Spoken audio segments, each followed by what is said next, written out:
Hello and welcome to the Outcast. I'm your host HC and with me are. Wolf. And Jaya. And today, life is like a hurricane here in Here in Duckburg. Race Duckburg. cars, Race lasers, cars, lasers, aeroplanes. airplanes. It's It's so a Duckburg. Duckburg. Might solve a Might solve a mystery mystery. Or or rewrite rewrite history. history. Ducktales, Ducktales. woo. Woohoo. Every day. Every day they're out there. Yeah, I'm they're sorry. out that they're making.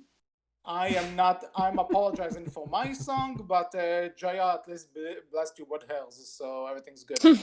But No worries. yeah, we are talking about Ducktales since the mouse is canceling the show way before its time. We said, you know what, this is the time to look at it because yeah, we at least Jaya and I we love Ducktales, and Wolf is kind of the newbie here. So Well, newbie. I have seen original DuckTales, though it's been a well, in long time. yeah, in terms of the new one, you are the newbie. Mhm. The new But newbie. mhm.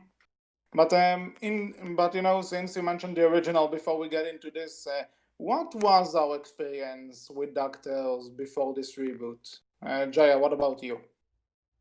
So my family grew up on DuckTales during Disney's afternoon.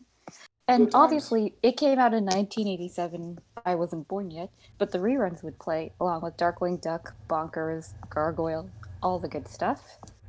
And so my family was into it, and also you couldn't get the theme song out of your head. And in college, I found As out we just online. as we just proved, you cannot get this theme song out of your head. No, you cannot.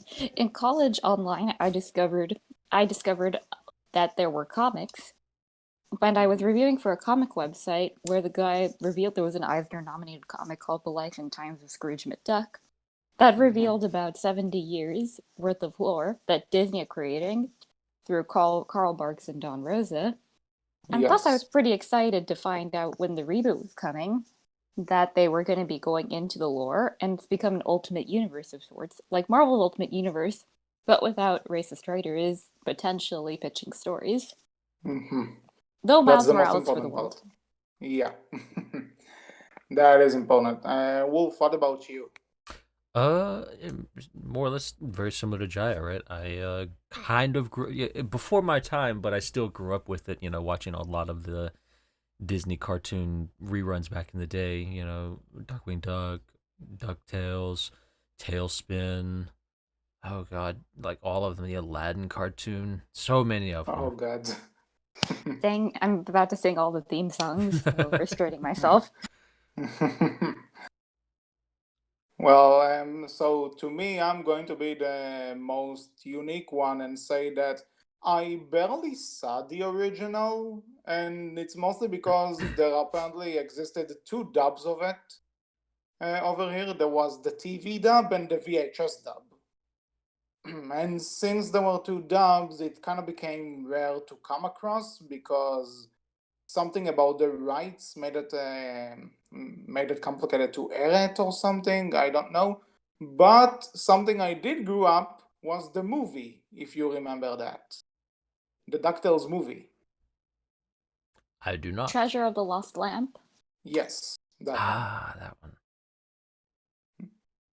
Yep. So I grew up watching that one a lot on a friend's VHS, and and also there was this Disney themed magazine over here, which basically covered everything kid entertainment, but it had the Disney theme, and they had a bunch of the comics by Carl Barks, the Donald ones, the Uncle Scrooge stuff. So I was more with the comics than Ducktales itself, but I knew what DuckTales was, and also the video game. Can't forget about the video game. I played that a lot, and also the remaster that you can't play anymore because Disney are jerks and took it off. And now we're here with the reboot, which I was really excited for, and hype satisfied, if you ask me. Uh, They knew how to build up the hype. hmm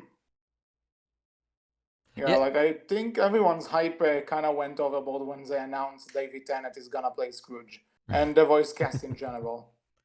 yeah, they But did. about sorry, you go, Wolf. Oh no, go ahead, go ahead, go ahead.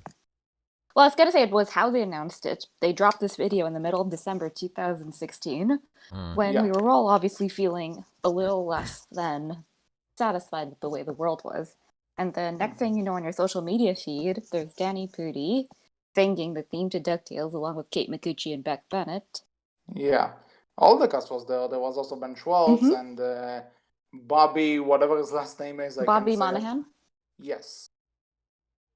And Uh, but the fact is that David Tennant was surprised unless you watch the whole video. And yeah, they late kept it for the end. and late to the party, I rewatched their reaction video to it because the woman on there reacting, she gave a little scream when Yeah, seeing him. I know what you're talking about. I remember that. And obviously, I wanted David Tennant to play Scrooge. I've been wanting him to play Scrooge for a while. Scottish, very talented, good at doing brooding adventures, as we know. And actually, to add to that, this wasn't too long after Alan Young, the original Scrooge, passed away, and that made me feel like, oh well, who's gonna replace him? Because he was Scrooge McDuck. Nobody, no one else, stepped in those shoes. And then all of a sudden they show David, and I'm like, yeah, that fits. I like that. That is good casting. Indeed, it's very good casting. But although my favorite voice cast member is still the fact that they keep Tony Ansello as Donald. That's the most important. And they give him more range because he took over after the original Donald Clarence Nash had died and taught him how to do the voice. Yes. But ostensibly, due to the fact that he was still new to the role, they didn't have him in the original DuckTales that much. They just had him. There are two reasons for this. One is that they didn't want Donald to take the attention from Scrooge and the nephews, and two, I think they just thought that his voice was too incomprehensible for people to understand in a half-hour slot. Supposedly, these were the reasons he wasn't in that one much.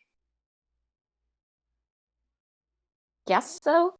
I I mean, to be fair, right? Donald's entire shtick is being incomprehensible. yes, that's what I was about to Yeah, say. that exactly, and the show itself mocks that, but we'll get to that later. Yes. But okay, so now that we went over our history with this, season 1 of Ducktales, general non-spoilery thoughts. Who wants to start? I think it was genius for Disney to make the pilot free, and they started adopting that for most of their shows. They when they premiered it, it was running 24/7 here on the Disney channels, and they put it up on YouTube. So I was able to show it to my family, and we could assess the quality. I do also think it's interesting because the original DuckTales was pretty episodic. They were focusing on adapting some of the comics and plain having fun with it. And yeah, this one does go into more of a continuous story vibe than the original. Not as much as some of the later seasons, but it does have that vibe. It's set up, right? It's set up for the later seasons and like the big kind of overarching mystery that we get from this season. From what I can tell, definitely goes into the later seasons and is a lot more prominent, right? But it's a little episodic to kind of get you into the world and the characters and things like that. But overall, yeah, it's more story driven. It's more overall story arc driven than the original DuckTales was, which is very much, hey, we're here to just hear some crazy adventures with these characters every week, something new, have fun. It was fun. It was for back in its time, it was fun, it was enjoyable. But coming into this, I like this one more than the old one. I think the changes they made, I genuinely enjoy a lot. I would agree with this. I prefer this one over the original too. I mean, should we talk about how Webby's different? Well, I think this is one. This is actually something in the first episode. There's a little doll of like old Webby with an arrow stuck in their throat or something. And it's like, oh, that sums up the entire character change. I do also like rest in peace to both Alan Young and to Kerry Russell, who played the original triplets and later made Yeah. a cameo. A very beloved cameo that allowed us to say farewell to her properly. Yeah. But the fact is, they all gave the triplets differing personalities rather than just varying their hat style. Which, So it's an idea that they tried to do back in Quack Pack, if you remember that. Yep, But they do. but I think this one did it better. I loved Quackpack as a kid. Maybe I was just the right demographic for it. But I think here they wanted to figure out what made sense in terms of who would be the reasonable one, who would be the impulsive one, and who is the evil triplet. Louis. Yeah. By the way, I have a question, Wolf. Out of the triplets, who's your favorite? Webby. She's not part of the triplets. Out of the triplets, from the first season, probably Louis. I think he gets a lot of really good and fun lines. Called it. I'm nothing if not predictable. And but it also fits because Jaya's favorite is Huey and mine's Dewey. So there you go, the complete trifecta. Cosplay for Halloween? Yeah, sure. If I Just wear green. Yeah, if I could get it over to you guys, sure, why not? And why not? And to the people who are going to be as smart as about it, no, Dewey is not my favorite just because of Ben Schwartz. There are other reasons. There are. And also Dewey was my favorite before Ben Schwartz played that one specific role that I will not get into now. But yeah, so we all kind of agree that we think it's better than the original, but at the same time, if I have to go, we at the time of this recording, we have the series finale to go.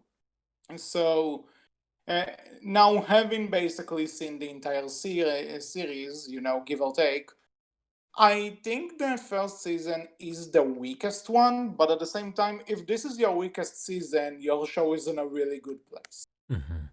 Agreed.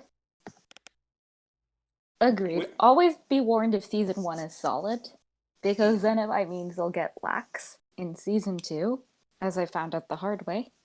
Yeah. So now that we have a basic understanding of what we thought about the season, shall we go to episode by episode?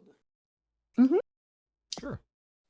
Okay, so two notes. For one, spoilers. If you haven't seen the show and you still don't want to be spoiled, this is your chance to close the podcast, go watch the season. We'll be waiting because we have a pause button and you can shut us up whenever you want. And the other note is that we are tackling the episodes as they appear on the Wikipedia list. And if you've watched the show as it aired, like Jaya and I did, you might notice that episodes are showing up not in the same order they aired, and that's because Disney aired them at an out of order, supposedly. So that was a thing. I was wondering. Yeah. So the order that we are going to go over now, and the order Wikipedia has it in, is the production order. This is what the writers deem as the canonical order. Okay. So heads up if you're trying to follow with what you remember. And who knows if you even remember, because this was 4 years ago almost. But with that said, first episode, woohoo! I have no idea what they're referencing. No idea at all. But woohoo is right, because this is a really good intro. This is a really good first episode, or first 2 episodes, if you will. And just a good setup. Yeah, like Agreed. it sets everything up going forward with Scrooge McDuck and everyone adventuring, and it kind of gives a bit of the start. Like everyone's kind of estranged, and Scrooge isn't the adventuring person that he used to be right now, and it takes the triplets to get him back into the groove and the heart of Hmm. adventuring.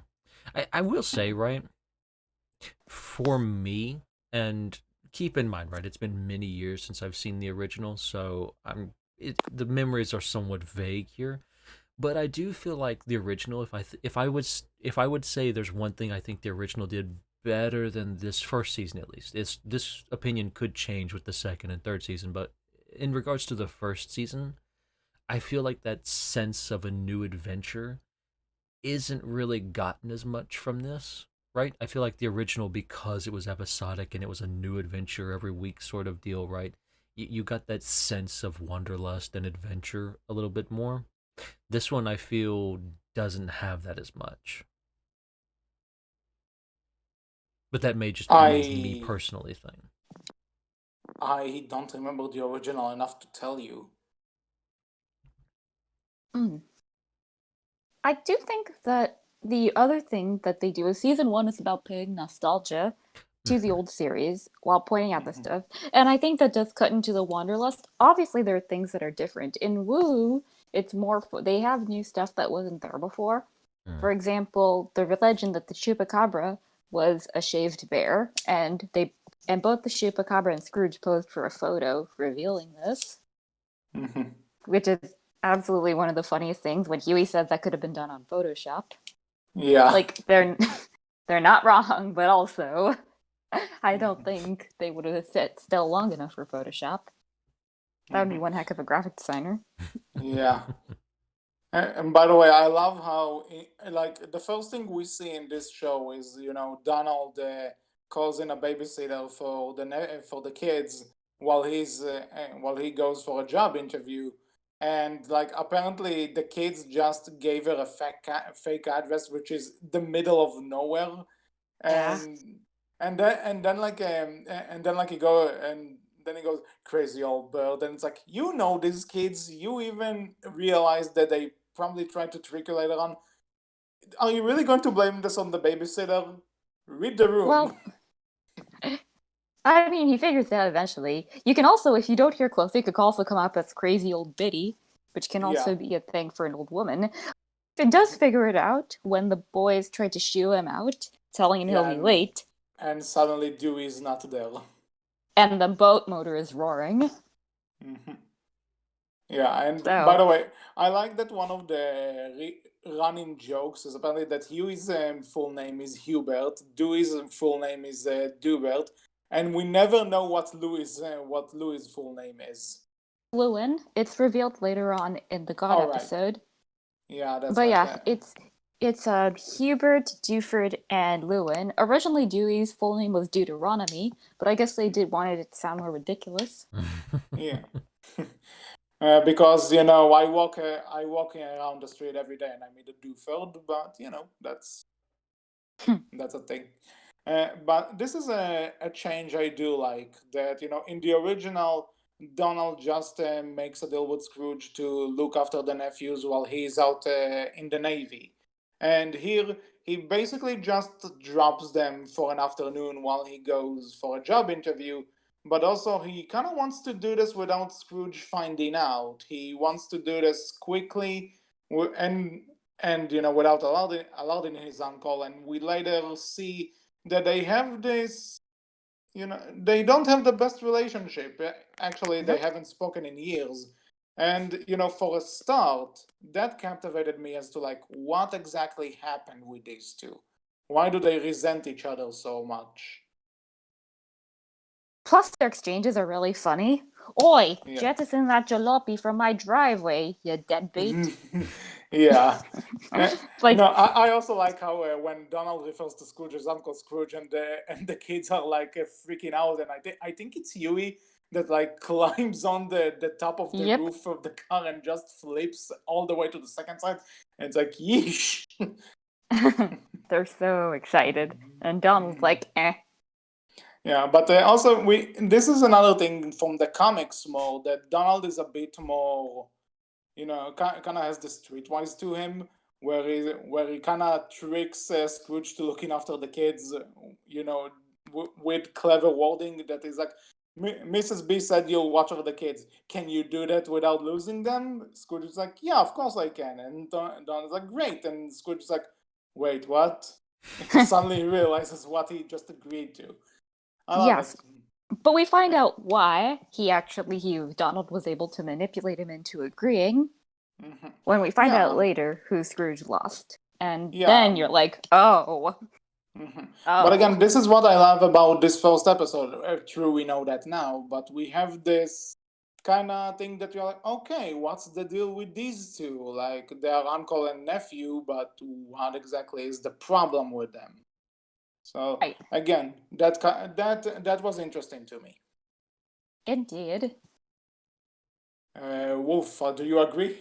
Oh yeah, I agree with everything that's been said so far. It's a fun first episode, and it's enjoyable to watch. I enjoyed seeing like Donald's interview was with Scrooge's biggest rival, Flintheart Glomgold, and I love just how they've done Flintheart Glomgold in this. It's great, right? Yeah, he's awesome. And I love that. By the way, one thing I love, like, this is a very minor background thing, but when Donald is like sitting in the interview room and the girl next to him, that's Roxanne from a Goofy movie, and then at the end of the episode you see her as a reporter interviewing Scrooge, and it's like, wow, she got a new job really quick. Like, what are you doing? Want to become an accountant / henchwoman, and then you end up in the media field. It's like, okay. I also loved how during their their escapade to find the lost jewel of Atlantis and everything, you have Donald basically being like the number one employee, but not on purpose, completely by accident. Yeah, just because he's trying not to get Scrooge and his son and the nephews killed, right? And it's I just enjoy that. I really loved that and found that completely funny. No, the part I love is that Scrooge and the nephews actually, board Glumgold's submarine to go to the bathroom. And when Donald sees them there, and he's like, "Oh, I'm gonna kill him," and Glumgold's like, "Oh, that's a good idea. Let's kill them." Someone is aiming for Employee of the Month. That was great. Was great. And then, they get the jewel, they beat Glomgold and all of that, and at the very end, we see they have a mystery that they set up for this first episode, and that is the boy's long lost mother, Della. Yeah, which is something that nobody ever talks about. Like, like the comics mentioned that they have a mother named Della. I think, or I think we mostly know that her by Donald's nickname to her, which is Dumbella. But like, this is the first thing where we actually see her. She's actually a part of the plot, which is interesting. And more so the fact that we're actually going to get a show that features her. Della's never been on television. She's mainly appeared by sending notes to Donald, asking him to watch the kids. Although honestly, in the comics, they are pretty much living with him. He's their father.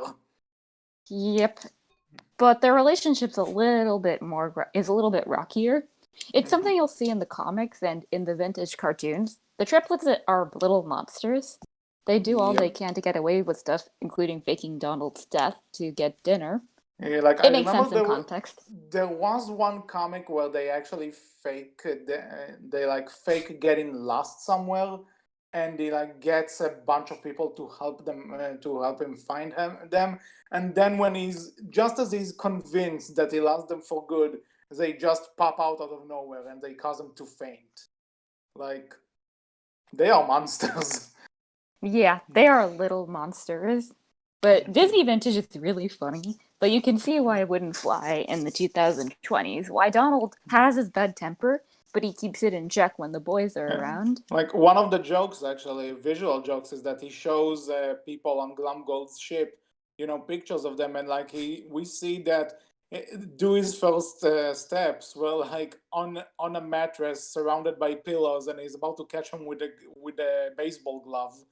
And then we see that Yui was a part of the baseball team, and even though he was the water boy, he's still in full protective gear. Like, he's a very overprotective parent, and Yeah. that's part of the character development for him in this episode. That he learns that, you know what, the kids can look after themselves. I can give them more of a breathing room.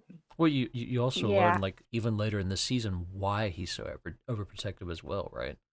Yeah. Like, just like Scrooge, right? Like, they both lost someone important to them, which spoilers we'll get to a little bit later, but But it's they only tease it in here when Donald tells Scrooge as Atlantis sinks that, this is the spear of Selene all over again. And it's like, okay, what is the And spear of Scrooge. Selene?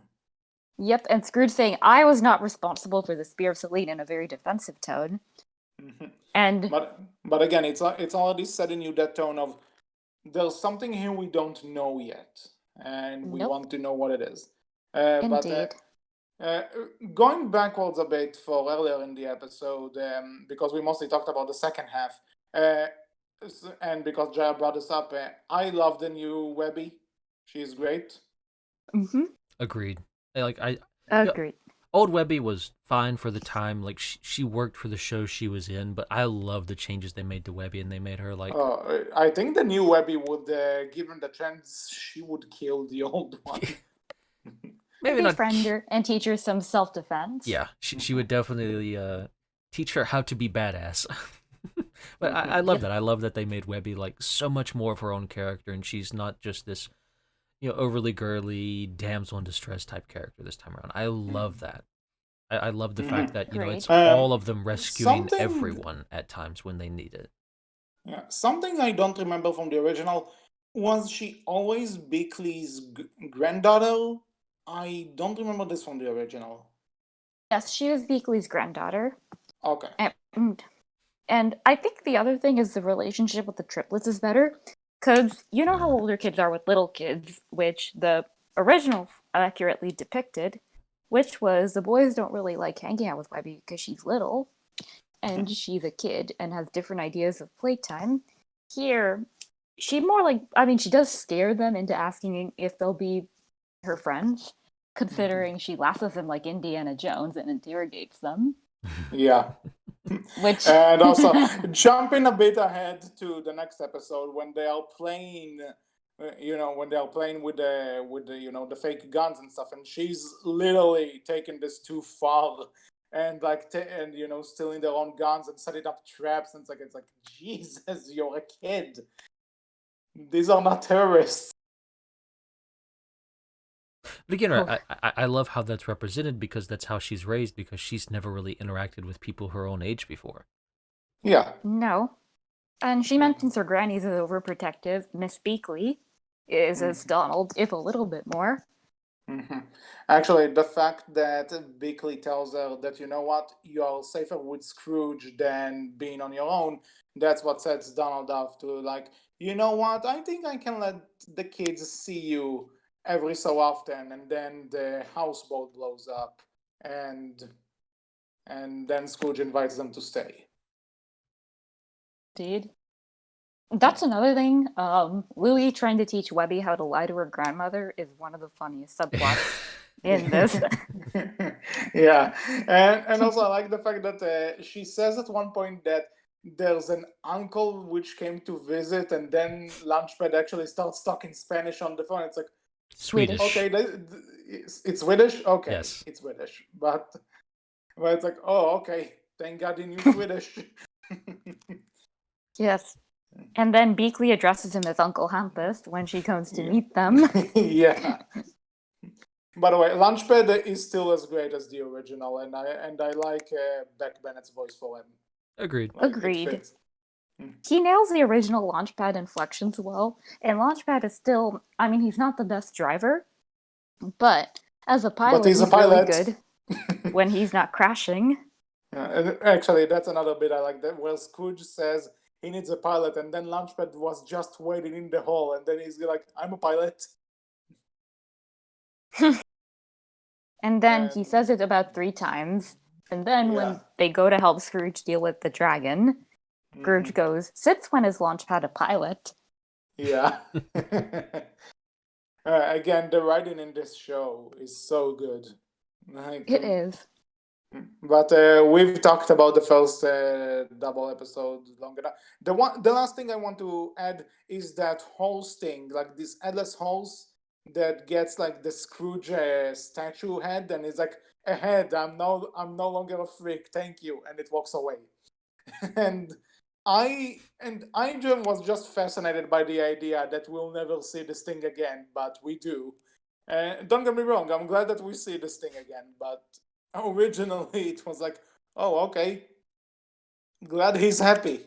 I give them credit, right? Like they do bring back really like stuff that okay, this was a one-off joke, haha, funny. Like nothing wrong with that, and you expect that like that's the end of that joke, but they bring it back. I give them credit. Even the first season, right? Like I didn't expect them to bring back what I assumed were one-off jokes, and it was like, hey, okay, funny. That's actually really good. That's clever. I like that.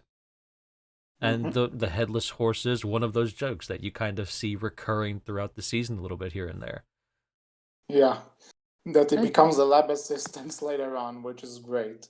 yes. It's a shame about Anyway, Picshu. It's a shame about Picshu the dragon. Picshu sadly does not come back. But then again, he who and Scrooge had a knows? pretty We have unstable relationship. one more triple episode to go through, so who knows? Indeed. Maybe. Oh boy. But we'll see about that. Anyway, so next episode, Day Trip of Doom.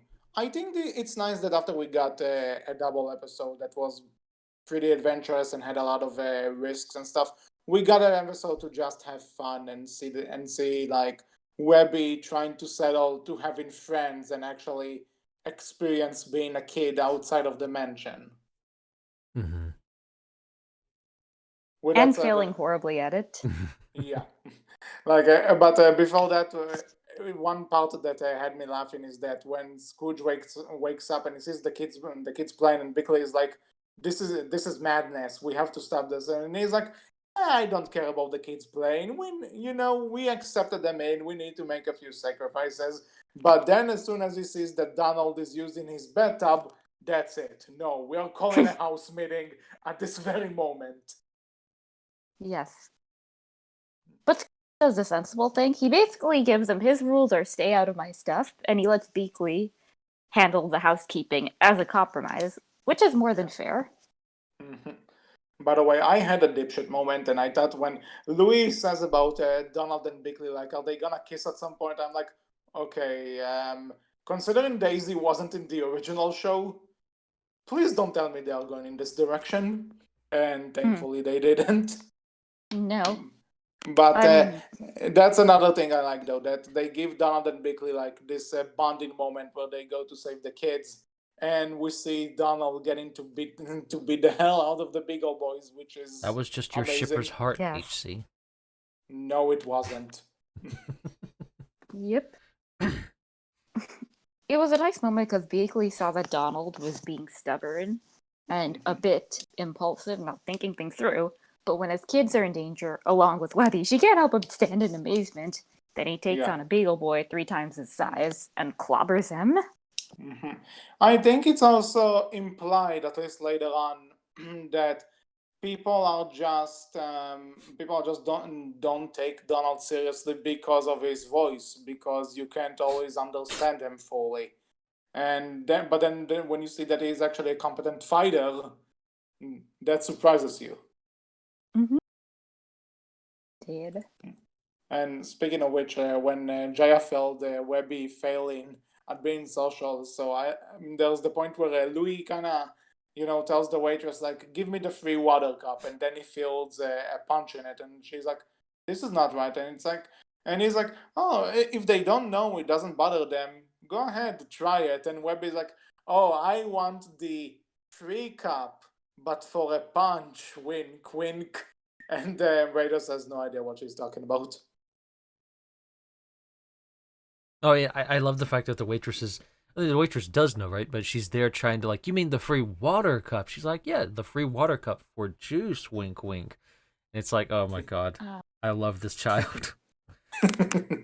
I love how yeah, socially inept she is, and I love just everything about her. Yeah, indeed. Webby is great. But overall, this is also an introduction to the Big Old Boys. They were a big part of both the original show and the comics. And it's nice seeing them, and I like that instead of being just clones of one another, they actually have different body shapes and personalities and stuff. Because in the originals, there's just a million of the same character, basically. Mm. Indeed.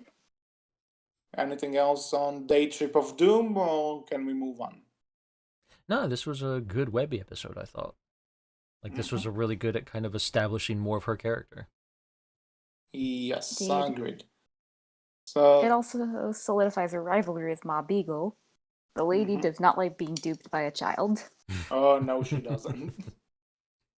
And this does lead us to the impossible summit of Mount Everest, which, by the way, this was like episode 12, I think, when it aired. So it's like, Really? wow, this is out of order. So I used the wiki and watched these in order, I should say. Like the way the order the wiki has them, that's the order I watched them in. Okay. Because I watched them online on Disney Plus and all that, right? So, Yes. it's like I can watch them in whatever order I so choose, right? So it's so I looked up the wiki. It's like, all right, this is the order they have them in, this is the order I'll watch them in, just to make sure I'm watching everything for season 1. So it's interesting to hear like this was episode 12 because that would really change up like the feeling of things, I feel, right? In Yeah, what it's you one. expect. Yeah, because and it's also one of those like, why would you stuck it just in the middle of the season when it's supposed to be like their first true adventure in a sense? Hmm. I think it makes sense for us because obviously the episode that aired third for us is the Great Dime Chase we'll be talking about later, so that it immediately satisfies some of our questions about what happened to Della and the fact that we know That's Dewey's on the true. case. I Yeah, think this was also aired closer to winter and Christmas, since it's mentioned that the family is spending Christmas climbing a mountain, much to Louis' disgust, because he says Christmas is time for presents, not for death-defying feats. Yeah, which is So fun. which is another thing I do like about this show, and this episode does it well. That it shows more of the differences between the triplets, and that like we see more that Dewey and Webby get along, get along well together, and they're kind of a team. And Huey is more of a science guy that tries to figure out the logic of the Neverest, because apparently this mountain is unclimbable. So it's like there has to be like a logic to it why people can't climb to the top of this mountain, and he tries to figure it out. And and Louis is just trying to be a businessman. Indeed. It's for me, right, seeing this as episode 3, then going into episode 4, right, it kind of really put home Louis' kind of laziness or like his, unwillingness to really dive into things, right? Which was interesting going into episode 4, the Great Dime Chase after that. But I loved Huey this episode. I think this was definitely Huey's episode. And I loved his back and forth with Scrooge a lot in this one. And, Indeed. and it was enjoyable to see the background of Dewey and Webby, right? And they're kind of want to have the ultimate sled ride, right? And Webby the entire time just desperately wanting to just sled immediately, and Dewey continuously telling her the perfect opportunity, you have to wait. Yeah. And then to finally Just see the joke at the end where they finally have the perfect opportunity, the most amazing sled ride ever, and she's like, eh. Yeah. The hype is dead. The hype is dead. I mean, it is hard to live over outsledding an avalanche. There is also a small bit I like that they actually come across the previous guy who tried to climb the mountain and failed. They come across his bones, and Scrooge passes the bones, and it's like, well, now I beat him. And it's like, and the kids are like, well, are you serious? And it's like, hey, not my fault that he died. Well, I also love, right, that you learn that, that Scrooge attempted to climb this mountain 75 years ago at this guy. I also love the fact that there's just constant jokes at, how old are you? Like, just Yeah. constantly. And you just hear Indeed. jokes about, him being possibly immortal and just all sorts of stuff. And it's like, again, I just love that recurring joke of how old actually are you? Because you've lived through World War II. You were alive over, hundreds of years ago. Like, how old are you? There is actually, I don't think it's in this season. I think it's in the next one, where we also kind of found out that he's been alive by the time some of the ancestors of the current cast were alive, and it's like, yeesh. Like, this person outlived some people. Yeah, generally, right? I'll tell you, like, I know when a show's got me when, like, I think it was this episode, it might have been a different one, but I sat there and we hear, like, Scrooge talk about being around at a certain point in time. Like, there's an episode, about the gold rush, right? And him being around during the gold rush, right? Way back then. And it's like, and my immediate response was, how old are you? And not even a second after, one of the characters asked the exact same question. It's like, all right, show, you got me. You've got me. I'm in now. That's how you know you got Wolf, if he thinks the exact same thing the show is thinking. Agreed. With that said, the Great Dime Chase. I really Yep. like this one. This is a good one for both like setting up Louis as wanting to be kind of a Scrooge's successor as a businessman, and have his own fortune that he could invest and do whatever he wants with it, and also Dewey and Webby trying to figure out what happened to Della, and and the two plots and the two plots happen in Scrooge's money vault, where Scrooge is taking Louis for a business meeting to show him that just because you have money doesn't mean you have to be lazy about it. And you can kind of tell that when Louis accidentally uses Scrooge's number one dime to buy a drink, and when Scrooge tells the story of how he got that dime, he's like, "Oh no, I need to get this back," and suddenly he realizes that even the smallest quarter has some sort of effort put into it. Agreed. Though, of course, the funny thing is that it's implied that Scrooge set it up, because he set up the vending machine near the dime on a pedestal and overcharges 10 cents. Like, you can almost see it seemed to be a secret test, because at the end he reveals, that's not my dime, and he pulls it out around his neck. That's really, I did not catch on to that. That's really clever. I did not catch on to that at all.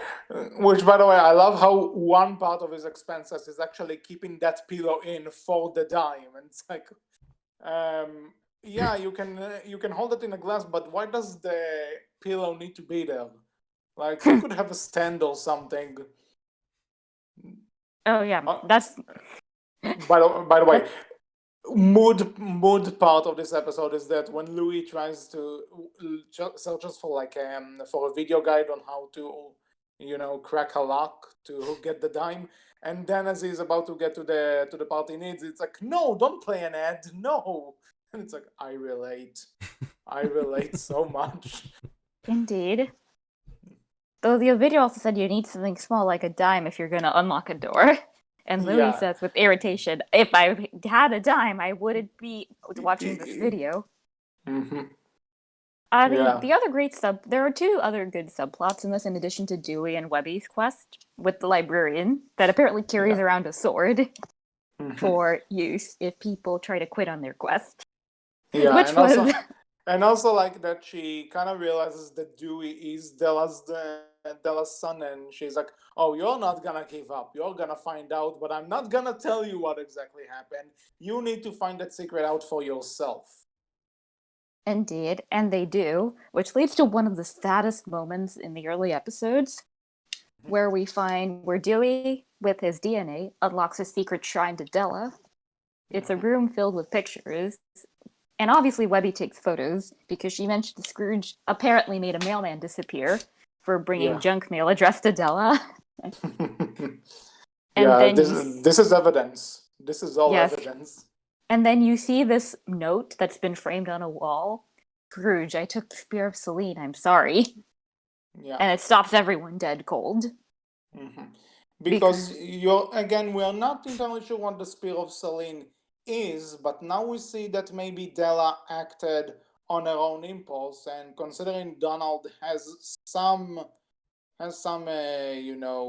vanity against Scrooge because of the spear of Selene, it's like, so maybe Scrooge is not to blame for this whole thing. We don't know what exactly happened here. And again, I like how it builds the mystery. Indeed. And also, when it brings up the conflict that we obviously know what's going to go wrong because we're all from Gravity Falls. That we know. Dewey says we can't tell Huey or Louie about this until we get answers, as Webby posits that Della might have betrayed Scrooge. Yeah. And so we know that's going to be set up as the truth's going to come out and it's going to be painful. But that's going to be for a later episode. Yep, because before this we have the big old birthday massacre, where we are introduced to Lena. She's a new character. She wasn't in any of the other I liked stuff her. before this. Yeah. I I mean, really liked her. rather she wasn't Lena, but we'll get to that later. Really? Yeah. Interesting. Per se. It'd be interesting to hear why. But yeah, I mean, I liked her as a character, though. Me too. And granted, people were split about her because they were worried they were just putting in a new character randomly to make younger viewers fall in love. And when we found out that wasn't the case, in fact, the opposite direction, it was a pleasant surprise. No, I like the idea of giving Webby a friend that she could connect to.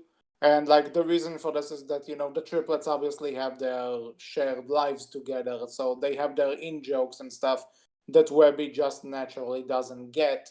And Lena does serve as a good counter to that she is a bit different than Webby, but she is also very similar because they're both adventurous and like to get into trouble. But at the same time, you can tell that Lena is a bit less trusting and a bit less enthusiastic than Webby. So they complement each other well. Right. And fun fact, Lena's voice actor Kimiko Glenn is also Penny Parker in Spider-Man Into the Spider-Verse.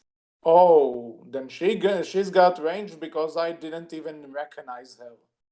That's great. I didn't either. And she's also been on Broadway. She's also on BoJack Horseman. She's got quite a huge career. Okay, then good for her. Good for her. I'm happy for her.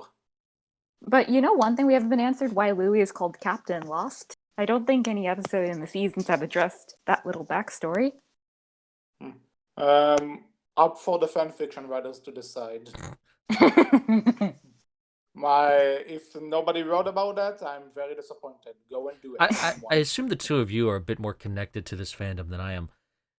I'm genuinely curious. Do people ship Webby and Lena? I haven't seen something like this, but I'm sure it happens. I mean, it's fandom. People would ship a character with a loafer. Oh, this is true. They say, rule number 1 of shipping: these two characters share the screen time, they are being shipped. End of story. Fair. I was just curious if it was very prevalent or not. And we also find out that Lena is actually the niece of classic Scrooge villain Magica the Spell, which actually got me interested because I kind of loathe Magica because of that one Donald Duck game where she was a boss, which gave me a hard time as a kid. So I hate her for that, but as a villain, she's a good villain. And I was looking forward to seeing how the show would handle her, which we'll get to in a bit. In a case of irony, Magica's original DuckTales voice actor, June Foray, who's also Granny in the Tweety Bird shorts and Grandmother Fawn Mulan, died shortly before the episode aired. So it was almost poignant that Magica doesn't say anything at the end of the episode. That it's almost like it's a way of saying she was gone now, but she's coming back a little differently. I wonder if it was a coincidence or not. That's interesting. Oh well. Moving on to the House of the Lucky Gandel.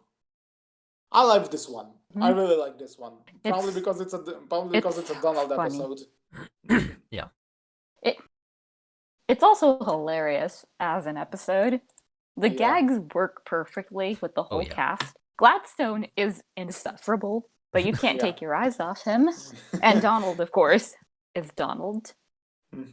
Now, So that needs one thing I really like about this episode that doesn't really connect to Donald or Gladstone is that Scrooge is always said to be tougher than the toughies and smarter than the smarties, and in this we actually get to see twice just how smart he is when he outsmarts Toad Layohai twice. One when he uh-huh. tells them once when he tells them, okay, you know what? You want to give us a room? Take me to the reception and I'll book a room.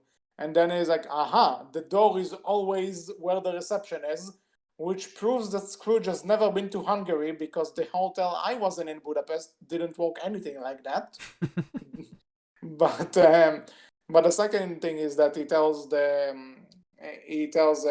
Toad like, hey, Donald beat Gladstone, which means he's the luckiest person alive now, which means take him, not Gladstone. And then Louis is like, If how could you do this? How could and Scrooge is like 3, 2, 3, 1, 2, 1. and then we see that Donald is just that unlucky that the thing dies and the casino falls apart. Which was actually brilliant. Like, you could see it coming because Donald has bad luck, but you're Yeah. waiting for it. One He's- commentator, Jeff Archfiend, was starting to count down, but he counted down too early. And he was like, but he was vindicated on realizing he was right.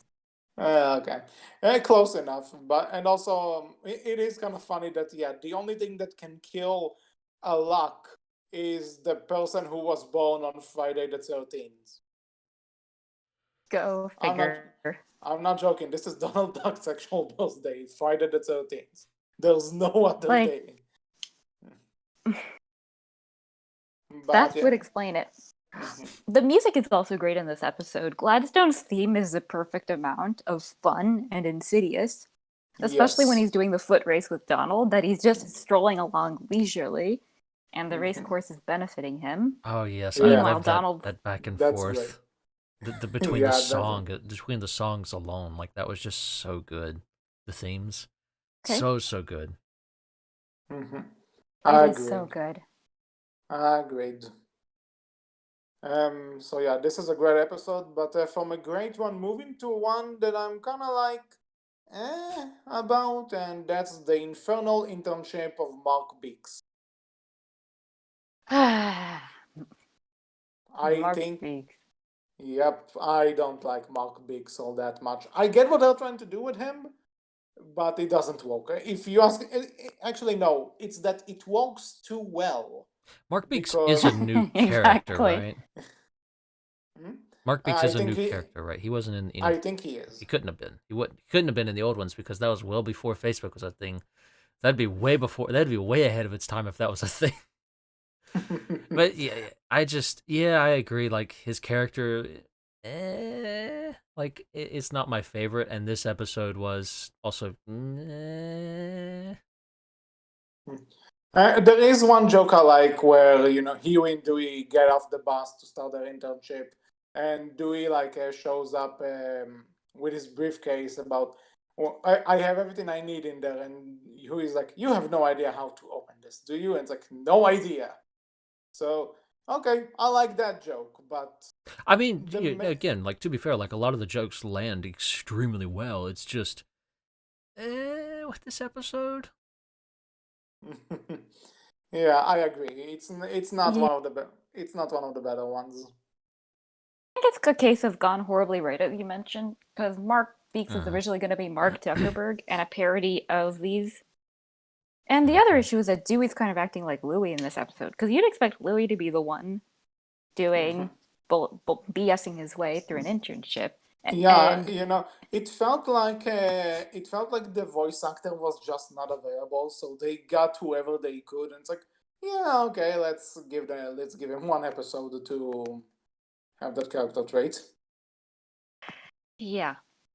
I did feel for Huey in this episode, not just because Danny Pudi's also half Indian, but also the fact that I've seen people who work hard and then they don't get the position they want. And seeing it up Yeah, close is just really sad, especially when they become bitter about it. yeah, that is true.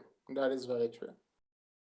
I think right the thing that carried me through this episode personally was Falcon Graves. I think everything with him was just really well done and funny because he's Mhm. just desperately trying to play everything straight with no clue what's actually going on, and you just have to deal with Mark Beeks being zany, and then also just Scrooge and Glomgold teaming up, and it's really just another scheme from Glomgold to kill Scrooge. Yeah. Actually, that's another part I like. That apparently Scrooge and Glumgold just meet up randomly to have staring contests for no Yeah, that reason. too. That was a good first start. Indeed. It's like there's no reason for this to be happening, but okay, sure. I do have to say I like that they have Keith Ferguson playing Glomgold because he has range. Oh, HC and I'm introducing HC to Wander Over Yonder, where Keith Ferguson plays Hater, the main antagonist. Oh my god, it's the same guy? Yes. Oh my god. Okay. Wander Over Yonder just became even more awesome, and you should all watch it if you're not. Yes. Especially since one of the storyboard artists on it, Frank Aragonis, was basically piloted the Ducktales reboot and was talking and pretty much is responsible for it coming to the green light. Actually, I also see that a lot of episodes were directed by Dana Terrace, who did the Owl House. Yep, So. and John Aoshima from Gravity Falls looked like he also directed a few. Mm-hmm. Like one big Disney family, I suppose. Mm-hmm. Indeed. And speaking of families, the next episode is The Living Mummies of Tutra. And for one, is it bad that I can tell whenever I hear, I can believe, Chris Summer?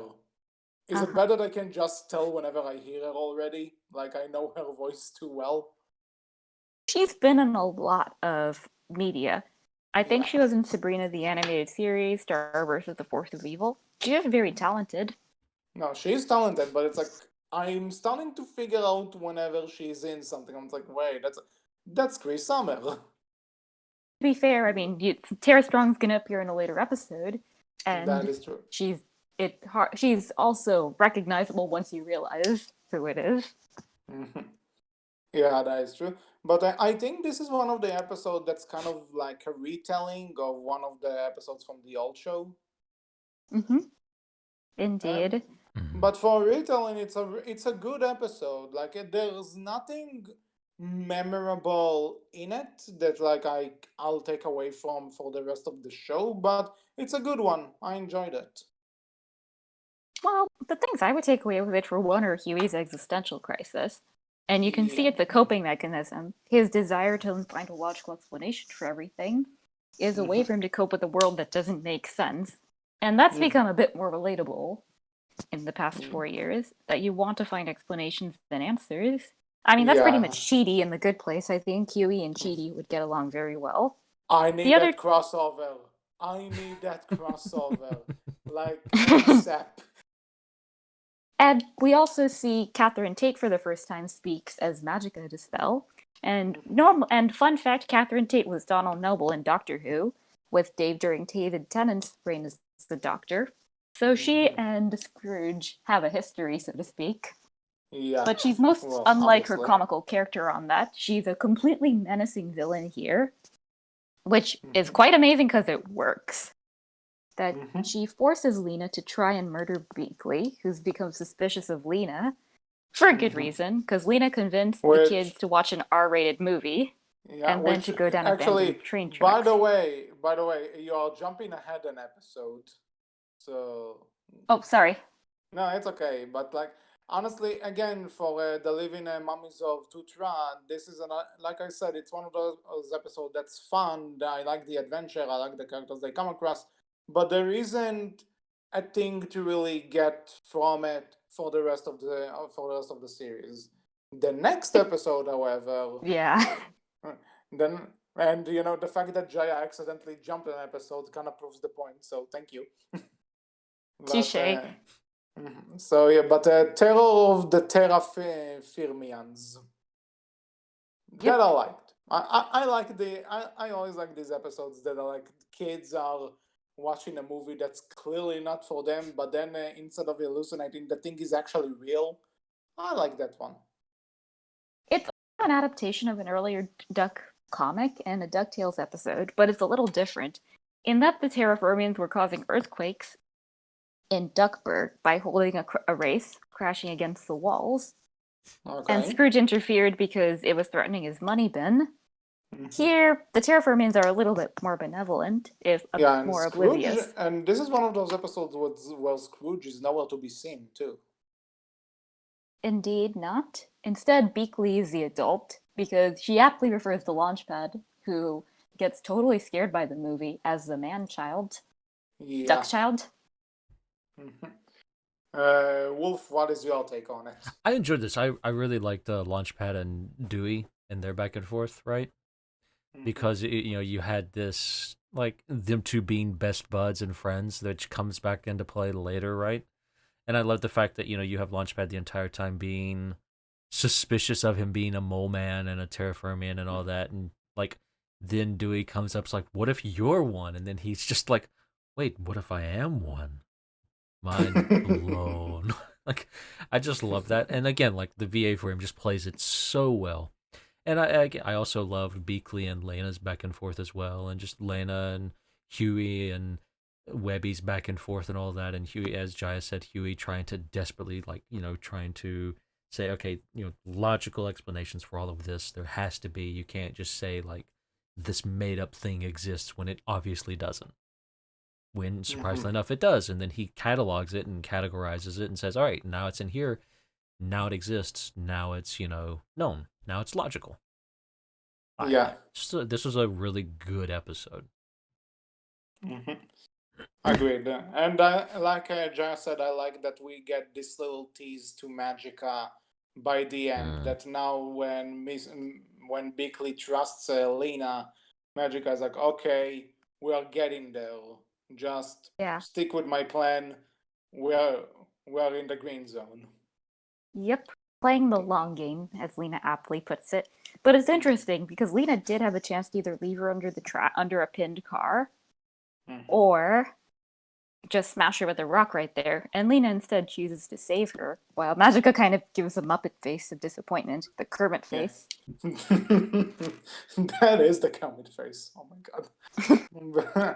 But yeah, so again, nice tease for things to come, and building up Magica as the season main villain. And with that, we're moving on to McMystery at Mcduck Manor. Yay, Huey episode. Okay, so the thing is, I love that when they just realized that this is Scrooge's birthday, that the only thing we see of Donald in this episode is that he's running in terror to his car and just drives away. No explanation, no nothing. We just know that Scrooge hates his birthday, and that's enough of a reason for Donald to run away. But he didn't even take the boys with him. No. That's how serious it is. He completely forgot to take his I love that fact. Line of fire. He just runs by them, doesn't bother to tell them anything, doesn't bother to try and grab them. Just, he's gone. Good luck, boys. It's like, I'll protect you from everything, but this, you are on your own. I didn't, I said I will take care of you, but I didn't sign on for this. I'm out. Bye. Yep. But I like also that, when Huey actually tries to set the party up from, for the party, and like Dewey has this helmet on his head that like he communicates by sounds. It's like, and there's the point where Huey is like, you can take this off, can't you? And it's like, nope. Yeah, that was a good background joke going on throughout the show. I enjoyed that one, I'll admit. Like, that one was very good, very funny. And, we finally get to see Duckworth, and he's dead. Yeah. This was one of those, oh yeah, right, he was the character. Yeah. I guess he's His dead. VA also died shortly after, around the time that the episode aired. It's like, it's almost a bad luck thing Yeah, that that's the kind of original dark. VAs. Yeah, that's like, oh, now that you mentioned that, it's like, yeah. Oof. He's the second one. Mm. This show is And bad luck. But like Donald. yeah, you see, you give Donald more screen time. Bad luck to everyone. But I don't know. I did like the joke that at some point Scrooge just like messed with the boys, and it's like, you know what? I actually enjoyed this birthday. Thanks, Huey. He did. What's funny is there's a YouTuber named Nightmind, and the stage magician that they get is Nick Nocturne. And I remember because even Nightmind kind of went, when he heard about this, and joked that they made him a cameo. The irony is, though, Nightmind's avatar is a cat, a four-eyed cat. Mm-hmm. And so seeing the shout out as a dog is sort of very ironic. Yeah, it's a coincidence. I think not. Nope. Definitely not. It's also, we didn't mention it before, but we kind of see here, right? Like the differences between a lot of the Beagle Boys, right? Where you have like different, like they're not just all clones of one another anymore, like they were in the old one. Like each of the Beagle Boys is vastly different from one another. There are very different groups compared to one another. You have like the magic Beagle Boys and the kind of creepy, carny Beagle Boys, and the nice version of the Beagle Boys who also do crimes, but nicely do crimes. Yeah. And then you just have the mean Beagle Boys. Like again, like I love the fact that they they took the time to differentiate between as many of them as they could. Indeed. But how about the fact that Huey put Louie in charge of inviting the guests? Yeah. And he invited all of Scrooge's rogues gallery, and he was like, Yeah. why? Louie's like, they're the only people in his guest book. And you only gave me 1 hour, so like Louie, honey, couldn't you go to the society pages of the Duckburg newspaper? Like, actually, we established that Facebook kind of exists in this universe. Couldn't you look on his page who's in his friends list? Or is he friends with all of his that's how enemies? Mark Beeks got invited. I know. Yeah. Because he's on everyone's friends list. I do like that Scrooge didn't mind in the end because he got video footage of all of them getting unceremoniously booted from the mansion. Because all of them just tried to fuck around with the party and make Scrooge miserable, and he, at the end of the day, he just had the last laugh. So again, good on you, Scrooge. Indeed, good on me. Okay, so moving on. Next episode, the missing links of Morshire. I did. AKA My Little Pony's I Dark did Mirrorverse. I did not expect to see a My Little Pony reference, but you know what? I enjoyed it. It was a lot of fun. I mean, so much. I think at this point, any animated shows kind of need a My Little Pony reference. They don't, but they did well with this one. I love the fact that they played with them and kind of put them forward as Selkies, Kelpies. Sorry. Selkies are seals? Yes, Selkies. But yeah. I do love Very this different thing. because, Jeff Archfiend is Scottish, so when he saw them, he's like, no! Because he knew immediately what they were. What's funnier is they got Tara Strong and Ashley Ball, who play Twilight and Fluttershy. Like, Fluttershy is the meek, kind one of the ponies to play Kelpies that want to drown people, and they keep trying throughout the whole episode. Water's great! That was definitely the best joke of this episode. Yeah, actually, I have a friend that's kind of like her. Her thing is that she's always telling people to drink water and stuff. So whenever she goes, "Water's great," I'm like, "Oh God, they wrote my friend into the show." This episode I think was, I would say, probably one of my personal favorites due to how funny it was. Like, you have Launchpad and Huey in the background with the commentary just the entire time, and then you have the Kelpies in the background doing their thing with trying to drown everyone, and it's just, I just loved a lot of the background jokes they had constantly going throughout this episode. You just have, the cart gets completely destroyed and they're just walking around with the front of the cart still doing their commentary. And they're even asked, like, is it really necessary at this point? It calms me in a terrifying situation. And Launchpad's I just like doing this voice. I loved it. This entire episode was just gold, in my opinion. Also, Glomgold hiring Louie as a caddy out of spite, and then realizing what a bad idea that was. Yep. Yeah. Constantly expecting to be saved. He's like, here's some, pay me first. He pays him, and he's like, all right, here's a club. Have fun. Good luck. Yeah. I did love that water tentacle hazard, because it reminded me of tennis a little. And even when I thought I was joking, 15 love. Yeah, it is a funny episode. Really good one. And now we're moving to the second one, which is the Spear of Selene. And on the heart. This is one of those kind of misdirections where they actually kind of try and bring up that maybe Della wasn't that good a person, like because Dewey takes it a bit hard. Mm. And yeah, it's the possibility, like, why would she steal it? Maybe she stole it for good reasons. Maybe she stole it for bad reasons. Like, you have Dewey trying to rationalize it, like, my mom couldn't have been evil. My mom couldn't have done something bad for no good reason. But the fact of the matter is that without the person there to ask, you can't really know. Yeah, And without being able to ask someone who was there, who knew her, there's no way for you to know, so you have to make assumptions. And those assumptions really tear him up. And it's like, that was interesting to see and done really well. And especially when Selene, the moon goddess, she apparently saw Della as a friend. So not only that, but the fact she betrayed a friend of hers. And and we at this point we have established that Dewey and Webby have become really close. It hurts them in another sense of like, what if like my mother betrayed her friend? What if I would betray my friends? And this hits very hard. Indeed, it does. Especially the fact that when we actually season 2 spoilers kind of reveals that some of Dewey's worries were valid. And it's like, ouch. Like, watching this episode again, knowing what's going to come later, it's totally harsher in hindsight.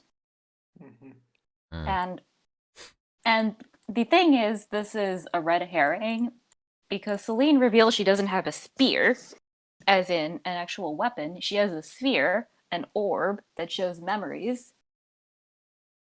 But she reassures Dewey that Della was not a bad person. She wasn't a thief, as far as she knew, and she'll offer to help any way she can with the quest. So she gives him the sphere so he can have some memories of his mother, which leads to an adorable, heartbreaking group hug. Yeah.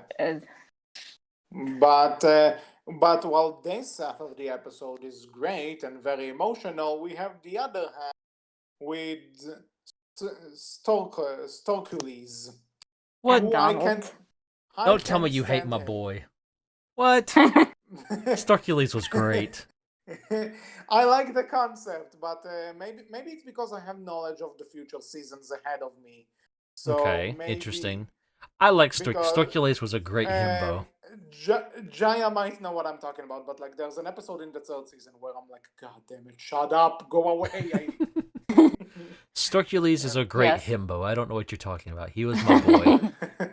Well, at least in this episode, they managed to balance the comedy and the sadness. Yeah. Because Storkules remembers Donald as being different, as being willing to jump into adventure. And in the middle of the antics that go on from the competition, and Donald and the triplets keep winning. Donald keeps winning by accident for some reason. They finally have a talk where Donald says he's done with adventuring because someone gets hurt. And Storkules asks, well, what would Della say if she could hear you? And just one of the most heartbreaking lines from Donald. She isn't. Yeah. And it's like, wow. Well, I also love the fact there, right, that you have Storkules even ask Donald, like, where is Della? What happened to her? And you just kind of this somber, sad moment, and Storkules is like, oh, well then, and tries to cheer him up and everything like a friend would do and all that. Like it was very there. You know, there was a lot of, I guess you'd say, kind of like, background storytelling done in this one that I really enjoyed, with characters kind of, you know, doing stuff in more of a background way of, hey, I'm still here for you. I'm still your friend, still trying to be, a good friend for you and all that. Yes, he's just being a himbo friend about it. Because Yeah. his idea of cheering Donald up is making a sculpture of him out Yep. of sand. I think I just have a more recent episode in my head, and like he was really unnecessary there. So Oh, that's fair, right? Like, a character like probably Stokely, you do have to play carefully, right? Because it can be overbearing and overly I annoying if you will do it too say much. I will say That's fine. his I get that. name is brilliant though. His name is amazing. Mm-hmm. Did. With that said, we are going on to Day of the Only Child. So this is the introduction of Doofus Drake, who would become Louis' arch nemesis in a sense, and Yeah. he's a character. Originally nicer. But but you know what? I like this character idea. I like this snobby kid that kind of like, again, like Louis from his own rich family, but you can tell that whatever Doofus does, he like gets because he's the son of rich parents, and Louis, sorry, is does learn to appreciate the hard work more, and also is a bit more of an introvert because he's like, I'm here for my own reasons. Don't try and talk to me too much. And then there are the others who like just go do their own thing. Like Dewey has his own talk show, which is a recording to gag. Mm-hmm. Is. And Huey Um, tries to reform the Beagle Boys, yeah, which because poor Which- it guy is doesn't too go well. good. Poor kid is too good for his own good sometimes. I mean, to be fair, it goes quite well. It just goes too well. Yeah, exactly. So well to the point that he's going to become a Beagle Boy now. Mhm. Yeah, he almost becomes, and then like last minute, I suppose. Just in time. This was it was a fun episode, but I don't think like it would rank in like a very high up episode for me personally. Nothing wrong with it. It's not bad by any means. There's a lot of good jokes in it. It has a lot of good humor. It's just nothing that really sold me on it personally for this episode. So moving on to Beware the Body System. Mm-hmm. Indeed. Um, so I don't exactly. Is this the episode where that one cameo? First cameo, rather, Yeah. Okay. of Darkwing Duck. Oh yeah. So I remember there was plenty of hype for this because they teased Jim Cummings coming back for the role in this show, and even though it's a short bit, not disappointed. This was a great reference, and I kind of like that. To those who watched Darkwing Duck when it aired, they know Launchpad was his sidekick, and a lot of people were like, "Wait, if he was his sidekick, how was he in Duckburg for Ducktales?" And then Ted Stone, the creator of Darkwing Duck, had to go out of his way to say that both shows are not canonical to each other, and Darkwing Duck is like a separate universe. So they actually kind of acknowledged that by making Darkwing Duck a TV show that Launchpad is a fan of. So I thought it was pretty clever. I think so too.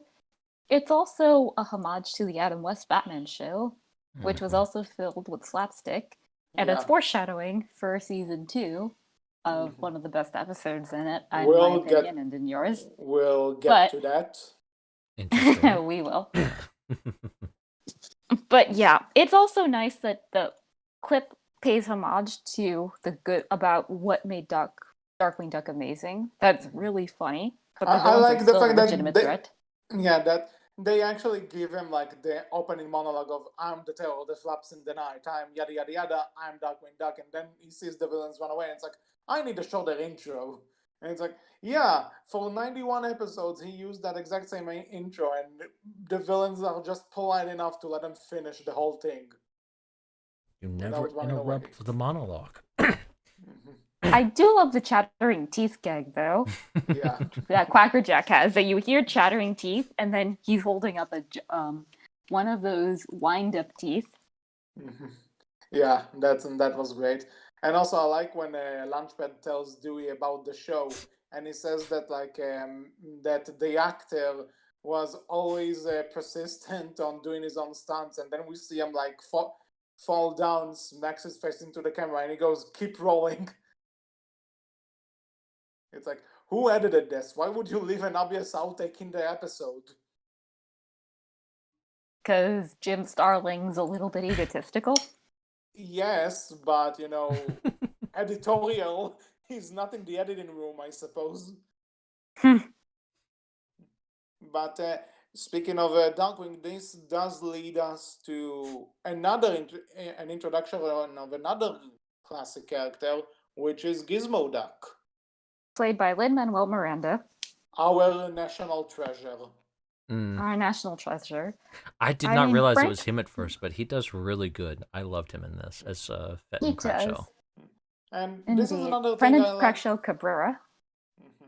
That's another thing I like about his role in this is that he's obviously a funny person when you see him in interviews and all of that stuff, but they let him be funny in this, and he's legit funny. He is. I mean, Frank claims that Gizmoduck can't rap, but I do not believe it. Well, it's obviously a joke. Indeed. They're like, oh, well, we cast someone who's famous for rapping. Yeah, let's say that the character can joke. Can rap, sorry. Can joke. He can joke. That is true. But yeah, I like his casting and he's doing great. And I love that. I don't remember if it was in the originals too, but I like that the literal catchphrase for activating the suit is blathering whatever it is. I can't say it. Bring leather skates. Yep. Yes. But and I like that we kind of get kind of a foreshadowing where Launchpad shows that he's a fan of a superhero show, and by the end he gets to work with the first real life superhero in universe. Yep. Indeed. So this was a fun episode, and I liked it. Poor Launchpad, though. He spends the entire episode trying to seek, Scrooge's approval about getting his driver's license.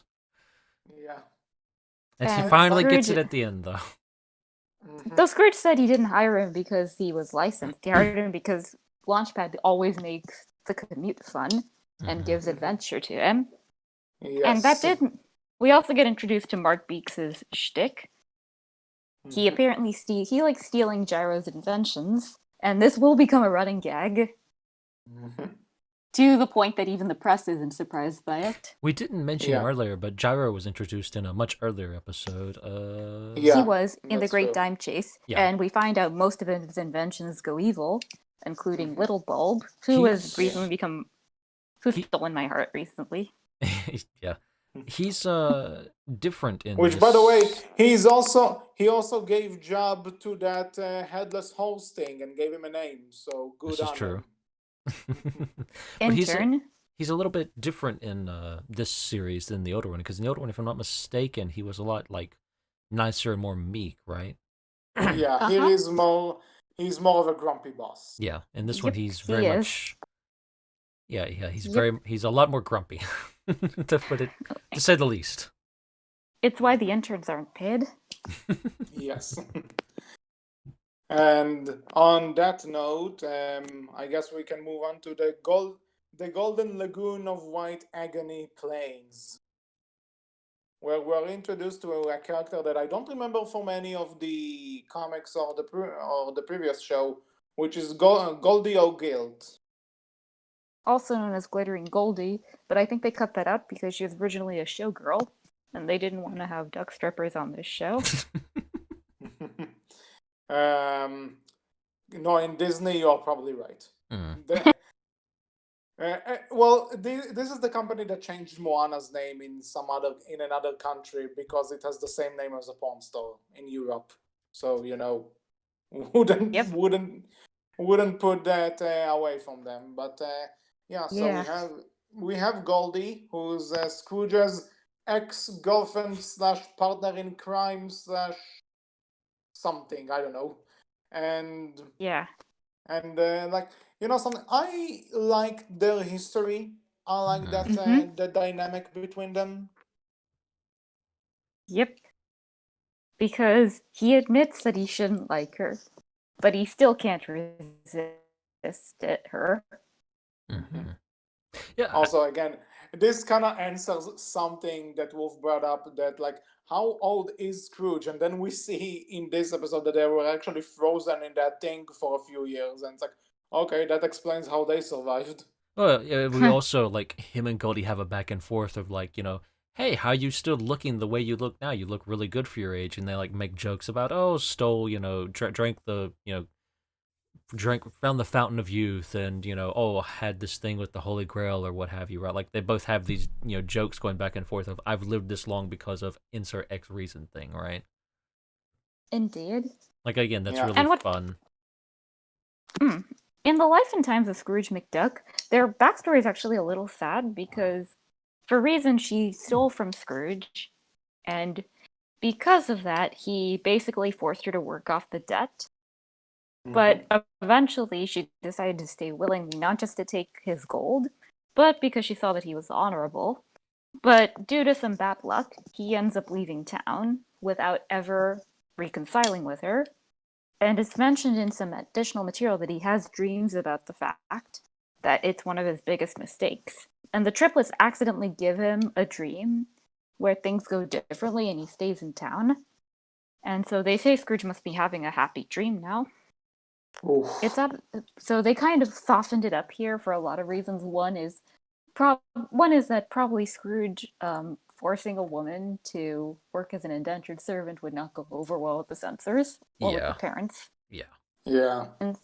And so they make them more equal, but as a price, it makes Goldie more of an anti-villain than an anti-hero, which is interesting considering their dynamic.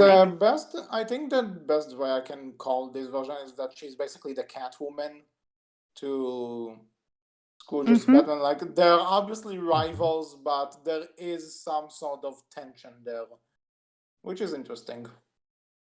Yep, it is. But And as a Scrooge-focused episode, though, this was really good.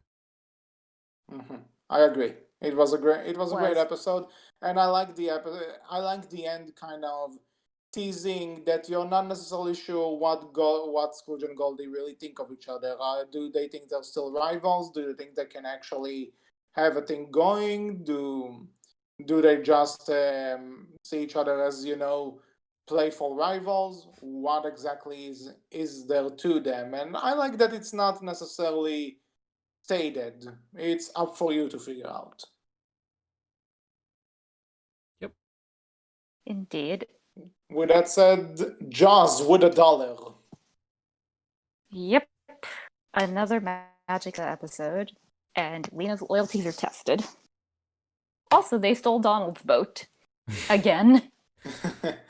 Well, they can't really go far with it, honestly, but yeah. I don't know what you're talking about. That boat did really good at sailing through gold, surprisingly enough. Actually, but it's more the fact this is actually they didn't ask for permission. That is actually something that's kind of referencing something in the comic. There was a comic where like Scrooge has has a day for himself in his money bin, like on a Friday, where he just shoos everyone home, and he like actually sails his bin with a boat, and like apparently the boat sinks at some point, and the comic ends with him joking that he's going to find his last boats by diving into the gold with the snorkel and everything. And it's like, oh, please tell me it's a reference. I love that comic. Indeed. It looks like it, at least. And the episode itself, I like. It's obviously honestly, it's a good Halloween episode. Mhm.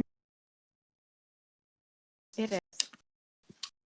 Yeah, it was a very And enjoyable homage to Jaws. Like it was fun. Like they did really good with this. Like they had their own spin on it. It was unique. It was enjoyable, and it was fun. mhm. It was. Agreed. But again, it's one of those. It's fun. It's good, but I don't have much to say other than that. Well, Magic is allowed to be funny, but we're still reminded she's a villain and a terrible aunt to Lena, Mhm. forcing her to take off the friendship bracelet that she and Webby made, Yeah. which very not And cool, lady. yeah, and it's also but it's also kind of like the point where Lena starts to kind of object to Magica, and we can tell that she actually does see Webby as a friend. She does. But Magica's having none of it. Yeah. I think it's this one, right, where Webby, like, you have Lena and Webby disagreeing and having, like, these arguments with one another. I think it's this one, and it's like Webby convinces her by jumping down and calling her like a beautiful like you beautiful idiot, right? I love that line so Mhm. much from Webby because it just kind of shows. I think it was this episode. It might have been a later one, but yeah, I just love how it shows just Webby's earnestness with her, right? It's just very Mhm. enjoyable. Like I love the back and forth that Lena and Webby tend to have a lot. Like they're just two very Yeah. enjoyable Agreed. characters. Again, they have good chemistry. Hmm. They do. And so moving on from this to from the confidential case faces or case Case files. files. I can't read. Confidential case files, yeah. Of Agent 22, where we find out Mrs. Bickley's and Scrooge's history back in. Is this the World War II one? One of the wars, at least, that Yeah. they were spies. Mm-hmm. And I like how this has two Disney afternoon nods. One is that the organization they work for is called Shush, which is the organization from Darkwing Duck, and they are trying to find the case files they are trying to find are of the gummy berry juice formula from gummy bears. Which was apparently a homage to Care Bears at the Mhm. time. I think because I think that what they actually were trying to do is make a show out of the actual gummy bears snack, which is amazing, by the Makes me way. hungry. Yeah.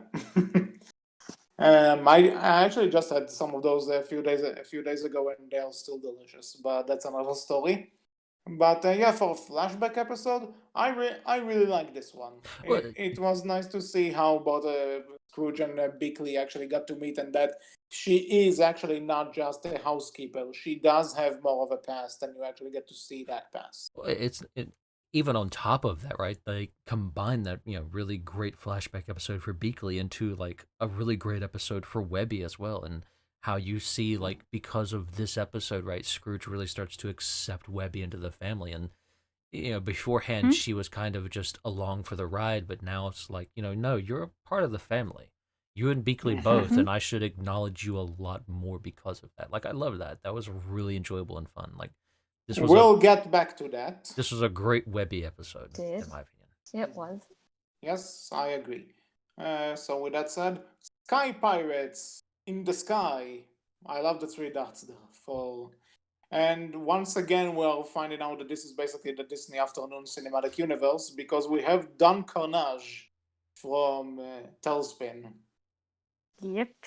A show that I know of, I haven't really seen, but I know people I really loved like Don. this. I know people really like Don Carnage. I So loved this. This was just so great. This was a very fun episode, especially with all the singing and just, Dewey, feeling ignored by his family and then also becoming a pirate and doing the singing as well. yeah. This was great. like him actually questioning it and then trying to go along with it. This was great. I agree. Actually, is this the episode where Launchpad basically torments them with the Darkwing Duck handing team? No, that's a later no. episode. Yeah. Later. Okay, okay. I'm confusing with something else. But Yeah, so again, this is a great episode. Another good homage to, again, as someone who hasn't really seen Tailspin, I still got the homage and I still enjoyed it, and it actually made me interested in the show. Mm. So good on you, Ducktales 2017. You're making me interested in shows I missed. Fair. So I guess moving on. Yeah, I don't have too much to say about it. It was just again a fun episode, a little bit of a side episode, but you do get like some more character development for Dewey and some of the other family members, and it's just a fun episode in general, though. Yeah. And then again, you get the Tailspin reference and actual character Yep. coming in, who's Indeed. just great with all the show tune singing, just mwah, beautiful. And also Webby messing with Louie. Yeah. Always fun. Mm-hmm. So the next up is The Secrets of Castle Mcduck, where we found out that Scrooge's parents are still alive, kinda sorta. No, they're like just immortal, thanks to They're Scrooge's. immortal. Yeah. And his dad is very bitter about it. Saying, Yeah. And you can tell Scrooge is also kind of bitter about it too. Like, he's not happy to go see them every so often. And, Yep.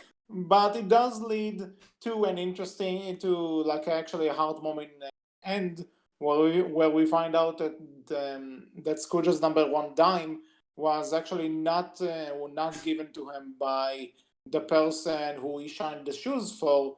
Like, his father kind of sneaked in that dime. I actually really like that. It was heartwarming. I really loved how the idea, like, his, like, I couldn't give you a lot. I tried to give you like the idea of hard work and all of that, and he's like, but you took to the lesson too well, because then you never came around and you never really stayed to visit a lot. Because you Yes. became too independent and too hardworking. I loved that because it was him trying to teach a good lesson, and his son took to it too well, and it kind of hurt him how well his son took to the lesson because he wasn't able to see or be around his son as much. That was great. Yes. That was really well done. And it also connects to the B plot where, Dewey still tries to hide the idea that he's researching into Della's disappearance from his siblings, and Huey and Louie figure it out and tell him, listen, we are a family. If you are doing something like this, talk to us. We need to work together in order to figure this out. And they actually, and their teamwork, lends them an actual picture of the Spear of Selene, and we're getting closer to figuring out what exactly happened. Exactly. And I think the thing is that how it comes out, because Huey and Louie are solving a scavenger hunt puzzle quite easily. Due to Huey apparently can play the cello, which I hope we get to see a little more of. And Louie knows how to find gold among a lot of pirate, fool's gold, because he says gold is one of the things that interests me. Yeah. And for reasons, they accidentally activate a guardian demon dog that Huey's holding off. Because, you kind of have to when you have an episode set in a manner with immortal owners. I know, but the angry dog was adorable, despite the big teeth and the growling. Like, who wouldn't want to play fetch with that? Considering the other types of dogs you want to play fetch with, probably me. I don't know. We'll see. Ask again later. But it basically comes out while Huey's protecting his brothers, and he calls out Dewey for keeping it a secret, but that's not what stops Dewey. It's seeing Louie completely curled up in a ball with Della's outfit and telling him keeping a secret about Mom is not cool. Yeah, because, and they do establish, like, even the brothers agree that Louis is, like, the most whatever. Even in the first episode where Webby tells them who is the evil triplet, both of them say Louis, and he's just like, yeah, I agree with that. And then seeing Louis, like, this broken, this afraid, this actually giving a shit about the situation and afraid, sad and stuff, that... that would get to you if suddenly you've seen your mostly nonchalant brother like that. Agreed. So again, this was a great one, and also I want to say that before I saw it, someone kind of spoiled it for me on Twitter, where they said, so it's bad enough that we don't know how old Scrooge is, but now you're telling me his parents are alive, and I'm like, I had the this was exact the entire tweet. I had the that exact was same thought. that was the entire tweet, and I'm like, oh boy, this I is had the gonna be an exact same. Like, episode. we're Oh going to boy. see my parents, and it's like, wait, they're alive? How old are they? I know. And then you No, hear, I it's know. it's not like even my parents. It just tells them, "Hi, mom. Hi, dad," and it's like, yes, wait, what? and then you get like the kind of pseudo commercial break immediately after that, right? Because watching Yeah, it, they have like the black screen online and everything. It's like, wait, Yeah, his parents, how old are they? And yeah. then just exactly. You know what? just You know what? I immediately can't afterwards, imagine. casually, oh, we're immortal because of I something can't. Scrooge did. I can't imagine the freakouts people would have during that commercial break. Mm. Dude. Uh, but yeah, with that said, moving on to who is Gizmoduck. Another episode with Gizmoduck. And we With meet Fenton's mother, Mama Cabrera. Yep. I like the fact she's a police officer. Yep, and she's good at her job. She's reasonable, tough, and protective. And again, I like the fact that we don't see Scrooge at all in this episode until the very end, where we see Fenton recovering from the incident, and Scrooge tells them, you know what? Do you want to work for me? Like, keep Duckburg safe for me if I'll pay you. And Fenton's like, yeah, I want that. It's like, again, one of those things that kind of tug on your heartstrings a bit. Does. Though I also like that it's implied his mother found out who Gizmoduck was, and she spent the whole time by his hospital bed. Yeah. But then it switches to funny when she whispers to him, Scrooge is loaded, when Scrooge comes to visit. Yeah. So it's like very sweet, also very pragmatic. Yeah, it's like, if you're getting a benefit, take the benefit. And I mean, no comment on Mark Beeks continuing the running gag of stealing Gyra's stuff. Yeah. Yep. And this is a thing that's gonna be a reoccurring thing, and I get what they're trying to do. Again, I get what they're trying to do. It's But- again, Me too. it's done well. It's done well. I can't fault them for it. It is done very Yeah. well. It's just, as you said, it might be done too well. Yeah. Yep.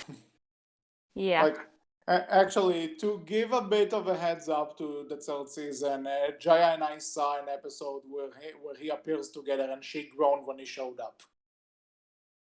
That should give you an indicator to how things are going with this guy, but Yeah. whatever. Evade whatever. So moving on to Moving on.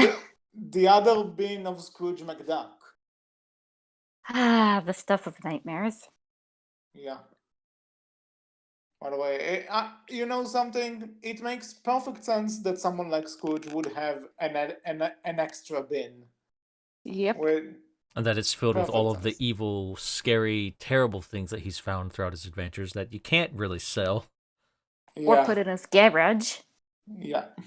By the way, you know what? Going back to this, can we acknowledge the fact that he called it a garage, and they're like, "You mean a garage?" And this is never brought up again. That he says it like it. It's like, it was such an odd deal to point out. I never got it, but oh well. Yeah. And meanwhile, Lena's getting sick of Magica, and she has a nightmare about her powers going out of control and turning Webby into Ducktales for its version 1 Ducktales Webby, Yeah. which I mean- was legit creepy. Yeah, And then- I would have been terrified by that as well, because we discussed that. But also, I think this is, considering this, we don't see Magica or Lena again until the finale. So I think this was the good setup episode to how that one is gonna turn out. Like, Yep. it was a good last build-up episode before shit gets real. Well, Indeed. you also right, like in this one, it's really, really like they kind of just show just how terrible Magica can be because you have Lena facing her greatest fear with the Dreamcatcher thing, right? When they go to the other bin looking for Scrooge's other dime because she's trying to steal it from Magica, and Magica like kills Webby in that, right? Or like the Yeah. version 2.0 doll of Webby, right? Like she has her destroyed. It's like Mhm. and again, that just shows just how much of a threat Magica can be. And then at the very end of it, right, like Lena's like, okay, I'm done with you. I'm going to expose you. And Magica just takes over her entire body. And Lena Yep, has and no uses her control. voice. Mm. Yeah. And it uses Kimiko Glen's voice, which is also creepy because for the viewer, it would have been hard to know who would be speaking, Mhm. which they didn't utilize really, but it was still legit creepy that Mm. Magica can imitate It's other kind of people's voices. it's kind of something that she uses in the final episode, but in this one, yeah, it's they didn't use it to its full potential. And by the time, and when she uses it in the finale, you know that it's her, yeah, mimicking Yep, Lena's voice. This is yep, also one of those few episodes where the kind of B plot I was way less interested in, and I would rather them have focused on the A plot a yep. lot more. Mhm. It Yeah, there wasn't, was something with an abominable with like a Bigfoot, yeah, like who's being a scam artist, and it's like, I did like the fact that he tries to he does something to screw over Louis, and Louis like, oh Bigfoot, you poked the bear now. Like that was a little funny, like that line, and just him like you can't con a con artist, and Louis getting him back and getting him pushed back out of the mansion and thrown back into the woods. Like it was well done, it was good, but I just enjoyed the A plot way more, and I wish we would have had more focus on that. For some reason, agreed. it's always with animated shows that when they have Bigfoot, it's something I don't. First, it was Teenage Mutant Ninja Turtles 2012. Now this, like, what is Yep. it with Bigfoot showing up in shows I like and being the lesser part of them? What is going on? I smell a Urban conspiracy. legend. Yeah. Urban legend from the Northwest. So I think people just like putting it in to Mhm. have the myths there. It's the same with the Loch Ness Monster in Yeah, I get Scotland. why people are using it, but why are they using it badly in the shows I like? That's the conspiracy I want to figure out. Question. Well, Hilda doesn't have Bigfoot because it's all European. Is that consolation? A bit, yeah. That out of all the shows I like, just two of them use big. Although who knows? Like the Owl House is still running. Hopefully, season 2 won't have a Bigfoot. Or if it does, maybe it'll be Bigfoot is one of Ida's scamming partners. Mhm. They'll play cards together. Oh God. Can't I talk. guess I guess you're right. We'll see. Oh man, We just will imagine see. imagine like Bigfoot and other like playing poker or something. But anyway, moving on to the To last the last crash of the Sun Chaser, this. or as Tumblr used to call this episode, very appropriately, Ducktales Boohoo. Yes, exactly. This is like the saddest episode in the whole season Mhm. because we Like, finally find out what happened to Della. mhm. And the sad part is that I kind of saw it coming Mm-hmm. because before they go to the adventure, they point out that Donald finished fixing the houseboat, or at least he's putting the finishing touches to it as they are going on for the adventure. And it's like, they won't just say that he's finishing that up for no reason. There's gonna be some sort of a reason as to why they put an emphasis on that. And it's like, Yep. and then I saw it, And and I'm also like, we have and it's like, I'm sorry, I asked. Thank you for yeah. breaking my heart, show. Thank you. Yeah. We also knew there were some preview clips that showed Scrooge in a dirty shirt rolling on the floor, and we were Mhm. trying to figure out context for it. Well, we get our context. Yeah. And with 2 more episodes left, we knew some sort of disaster was going to happen because Gravity Falls veterans on this show. And Yeah. Gravity Falls is a show where they bring the disaster before the season finale. Yep. You just don't know what it'll be, if it'll be the apocalypse or family drama. Well, in Mhm. this case, it was a family drama, and man, I rewatched the scene of the family drama happening to kind of to be ready for this. And like the thing that gets me is that Scrooge is telling them what happened to Della, in the most sincere. Sorry, but he tells them that in the most sincere way possible, that he explains to them what happened because he believes that they can take the answer. And the way all three triplets just turn on him. Like Dewey said, so it's your fault we don't have a mother. Louis And said, it's like, and then Louis also brings up the fact that he's the richest duck in the world. How could he not why he could have used his wealth to find her? And he was like, there's no logical reasons for you to do what you did. You didn't guide her, you didn't look for her, you didn't anything. And he's getting pummeled from all directions. And then when Webby talks to him, he's like, this is a family matter. You are not the family. And it's like, ouch. yeah, it gets to the point when Ouch. Launchpad's the only reasonable person telling them to calm down or they're gonna crash. Like when Yes. Launchpad is the one telling everyone, calm the F down, like it's bad. Yeah. And I think what's even sadder is the triplets are lashing out. They figure it, like later on they acknowledge it wasn't Scrooge's fault. Well, even then, right? You also learn, right, that everything they thought that he didn't do, he did try to do. Like you learn in the next episode after this. That's the part. That's the reason why I personally call this Ducktales Boohoo. When everyone leaves, like when Donald and the triplets leave, and then we also see Beakley and Webby leave, even Duckworth's leaving, and it's like. And like then you actually see the flashbacks where he sent out multiple rockets to look for Della, and you see the vault, and you actually see the money bin, having less and less gold in it, and you see him searching and stuff, and then when it just ends with Scrooge answering Bickley's question of "I am happy," that's like ouch. Also, Freaking ouch. and also that pose is from the beginning of the life and times of Scrooge McDuck. I know, which makes it worse because yes, much worse. I also love the entire time on the plane crash where they're trying to keep everyone safe. You have Scrooge constantly telling Mrs. Beakley, "I can do this. I can keep everyone safe." And you see Dewey, doing a bunch of death-defying stunts just to find the last piece of this picture so they can put it together and figure out exactly what happened. And Scrooge, just ultimately says, "All right, fine. I can't keep you safe. Please, what can I do to make you listen to me?" And Dewey tells him, "Fine, tell me about my mom." And Scrooge is like, you see like the fear in him, right? And it's just, okay, fine, I will. And the regret. Yeah. Because the sad thing is that Scrooge isn't wrong, and Donald isn't wrong either.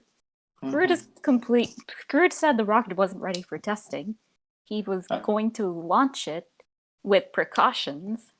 But Donald was also right that he enabled Della, because they both knew that Della wouldn't be able to resist flying the ship once she got it. And obviously Della's the one the most at fault because she made that choice. And my theory is she might have suffered from some postpartum depression after laying the eggs, which is why she made such a decision.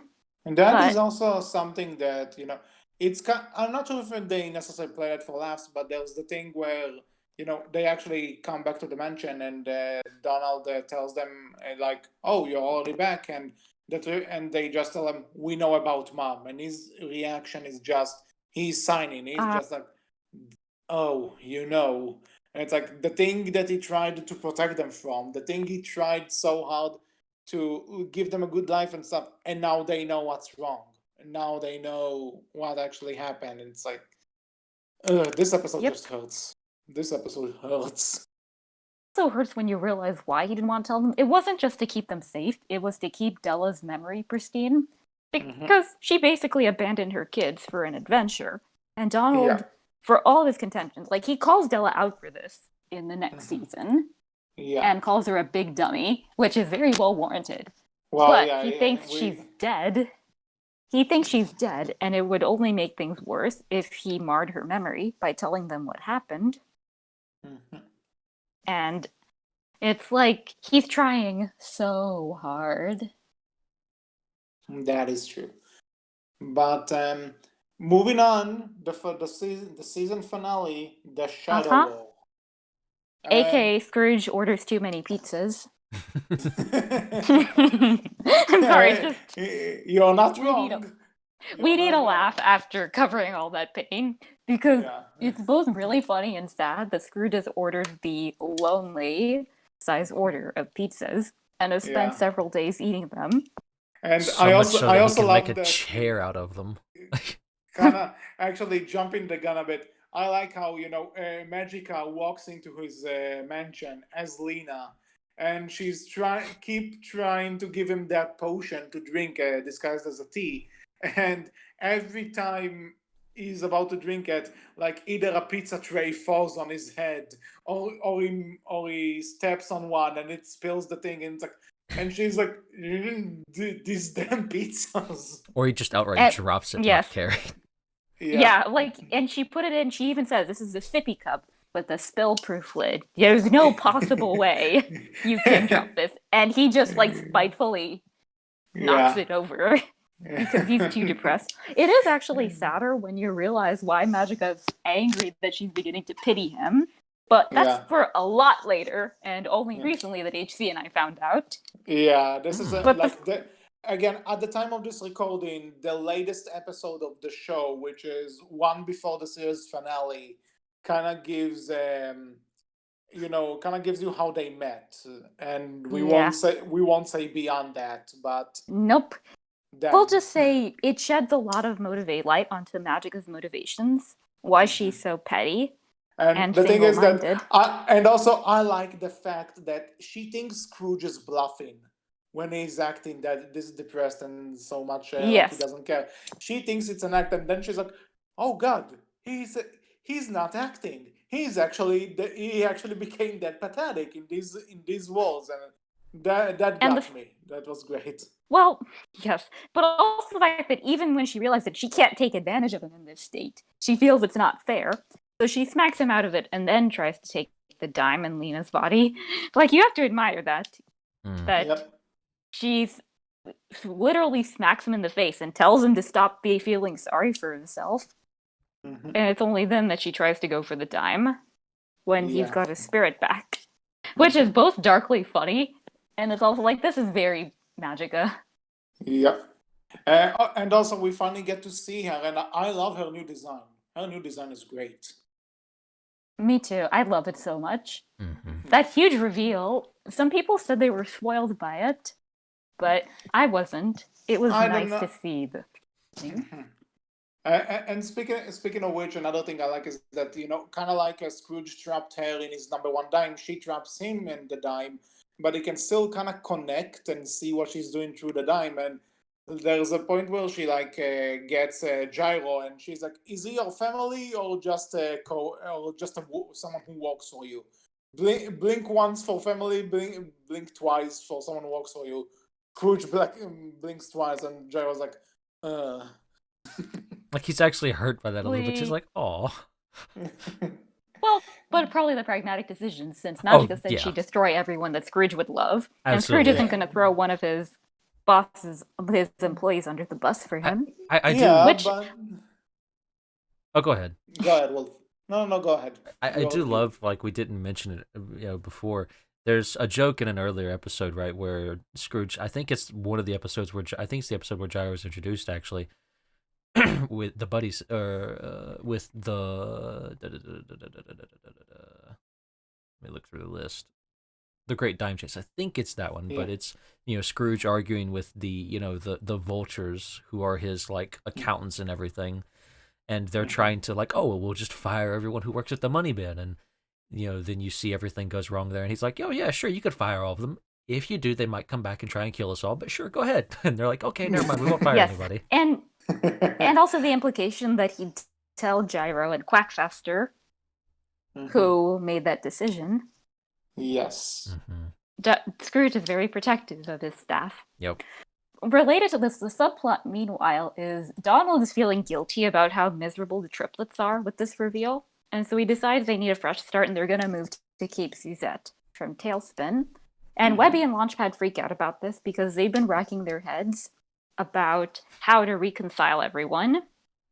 And so they try to stage an impromptu dinner party. Yeah, and I like how they are trying to do this without involving Bickley, but when Bickley is onto them, it's like, tell me what you need to do. I can make this work. I'm a grandmother. Yeah, I love that line. That was so good. Like, clap to that. Yes. That was a good line. Like, damn it, you got me with that one. That was really good. And the fact that what she says works. She makes she makes Scrooge's favorite pie for them, and then tells them he actually spent 10 years searching for Della, nearly bankrupting himself. Yeah, that's when we learn everything. And that's when McDonald realizes, I'm taking this too far. Yeah, but I like that, they don't all turn immediately. Dewey needs a bit more convincing. And I like that it's not just, oh, you said some nice words, but no, they let him come to his own conclusion. He's still a bit on the fence, but he eventually realizes, yeah, she's right. Yes. And I also like how the triplets, when they are asked to say good things about family members, they do have a lot of respect and admiration for Donald for raising them so much for so long. And then Magica just started stealing everyone's shadows and take over the money bin. Yep. And we get Donald trying to tell everyone that they need to save Uncle Scrooge, but no one understands him. And, so that was genuinely, that moment got me. Like, I did not expect them to give Donald a real voice for a little while, but it was really well done. That was actually genuinely funny and genuinely that's Don Cheadle. Yes, Don Cheadle. I know. A.K.A. Rhodey from Iron Man. So he's really a Duck Avenger now. Yeah, basically. Actually, in the comics, Donald has a superhero alter ego called PK, and one of his nicknames is the Duck Avenger. So there you go. But yeah, like, Don Cheadle does so great in the role, like, exceptionally great. Like, I love it. And that's actually something I like. There's one of my favorite things ever is that him and Bickley are like taking the boat towards the money bin, and Bickley tells him, "Get ready for the storm." And he takes that crossbow and goes, "I am the storm." I am the storm. That's amazing, and I love it so much. It's great. Yes. But one thing that kind of bothers me with this, it's a nitpick. Don't get me, but like, up until this point, they kind of established that everyone in the universe kind of understands Donald, but then they kind of throw in this joke that no one can always understand him. But then it's going to become a running thing where it's like there's a joke in the first episode of the next season where they actually bring up, oh, you can understand Donald, but you can't understand this. And it's like, the show in canon never really established the fact that no one can understand Donald. Again, nitpick, but it's like, why is this suddenly a problem now? You know what I mean? Yeah.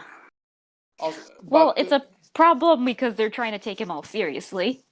Because he's been the joke before. But this time he's like, Uncle Scrooge is in trouble and it's up to us to help him. Yeah, and I also like that he tells the kids, you all staying out of here because this is not some adventure. This is Magica the Spell. I'm an earner. This is like a dangerous thing.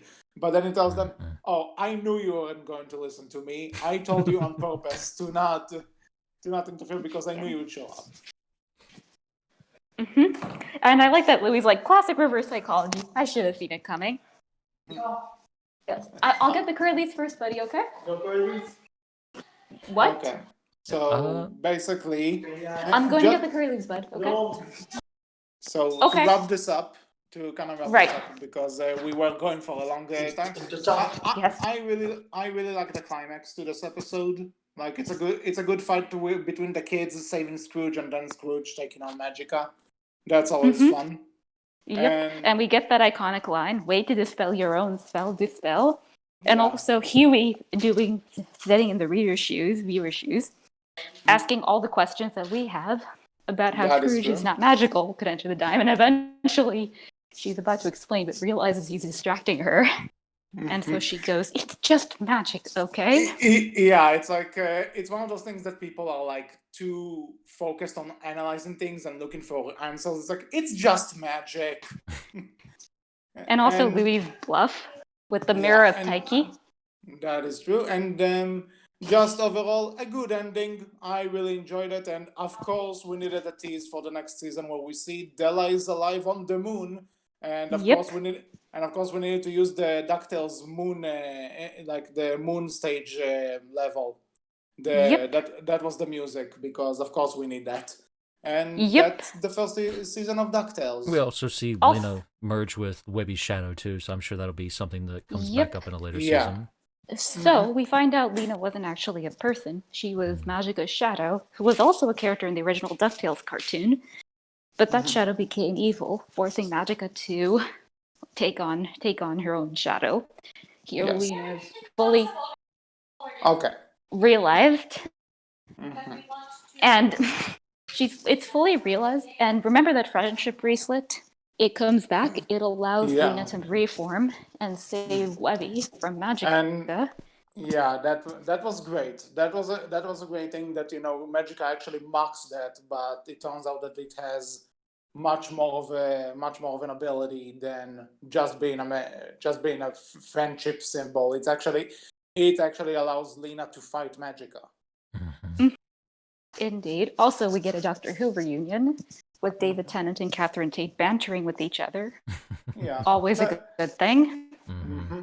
And also, I like Donald, like actually getting to say palookas in this normal voice. I don't know, it's hilarious to me. And of course, later on, he spews the pill out and he goes back to talking as normal. Duck armor.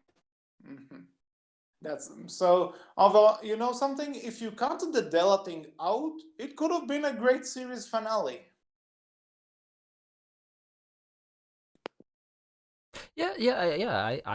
I could see that. Yeah, where that we don't really need the answer to Della. We don't really need to find out. Like if you ended the series, if you only got one season and it ended here, that would work, right? Like you have, the mystery of Della is still there, but maybe she did just get lost. Maybe she was just, she just never did come back, right? Like I think that would work as a series finale. It'd be really good. I could see that.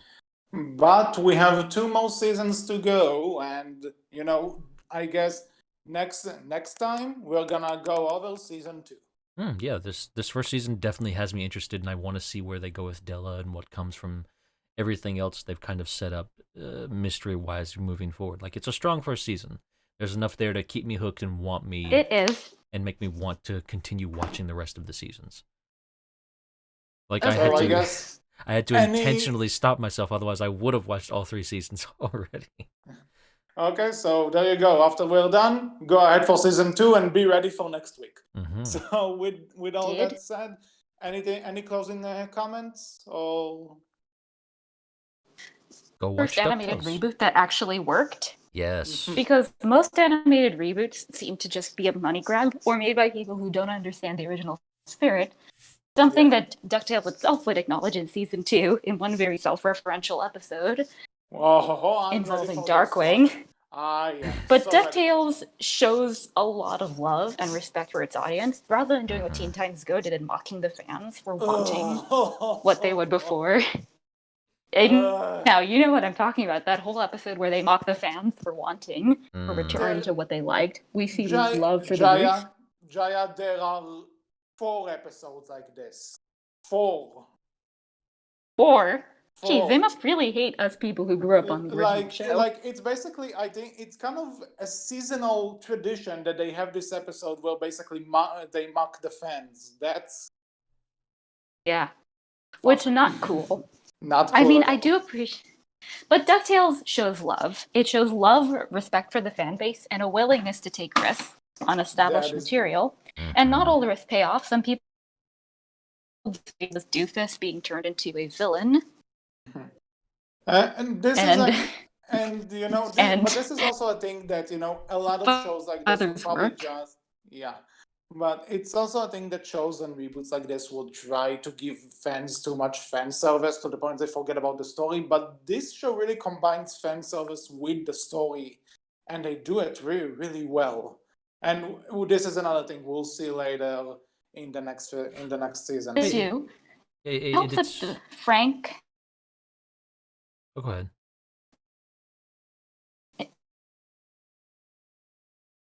That Frank grew up on the shows on Darkwing and Ducktales, and so this is his way of being a fanboy again. Oh, that's nice.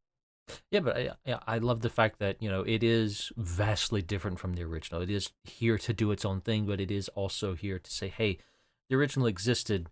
We know many of you are going to be fans of the original, and some of you are even going to be watching this with having grown up with the original, now being a parent, watching your own kids grow up with this, and it's like we're going to give something for both of those generations. Like, here's something for you older viewers who've seen this before, and here's something for you newer, younger viewers to have your DuckTales now, to have a modern DuckTales that is more in line with things today, with standards today. Like, I love the fact that they Yes. do try to do something new, but they also pay homage to the original. Like, there is, hey, remember this? Yeah, it's changed a little bit, but there is still that heart to it. Like, it's extremely well done. It's very. Very much so. So I think that's all for this episode of The Outcast. We hope you enjoyed. What are your thoughts on the first season of DuckTales 2017? You can tell us all about it in the comment section below, on our Twitter, which is Berkcast with a capital B, capital C, and our Tumblr, which is Berkcast Team. Jaya, where can people find you? You can find me on my website at priyajsridhar.com, or you can find me at my Medium account. I'm going to be writing up a summary of what we talked about, and I hope you all enjoy that article. Well, you write it, so we probably will. So with all of that said, I was HC. I was Wolf. And I was Jaya. And we'll see you all next time when we cover DuckTales 2017 Season 2. Take care and woohoo. Bye-bye.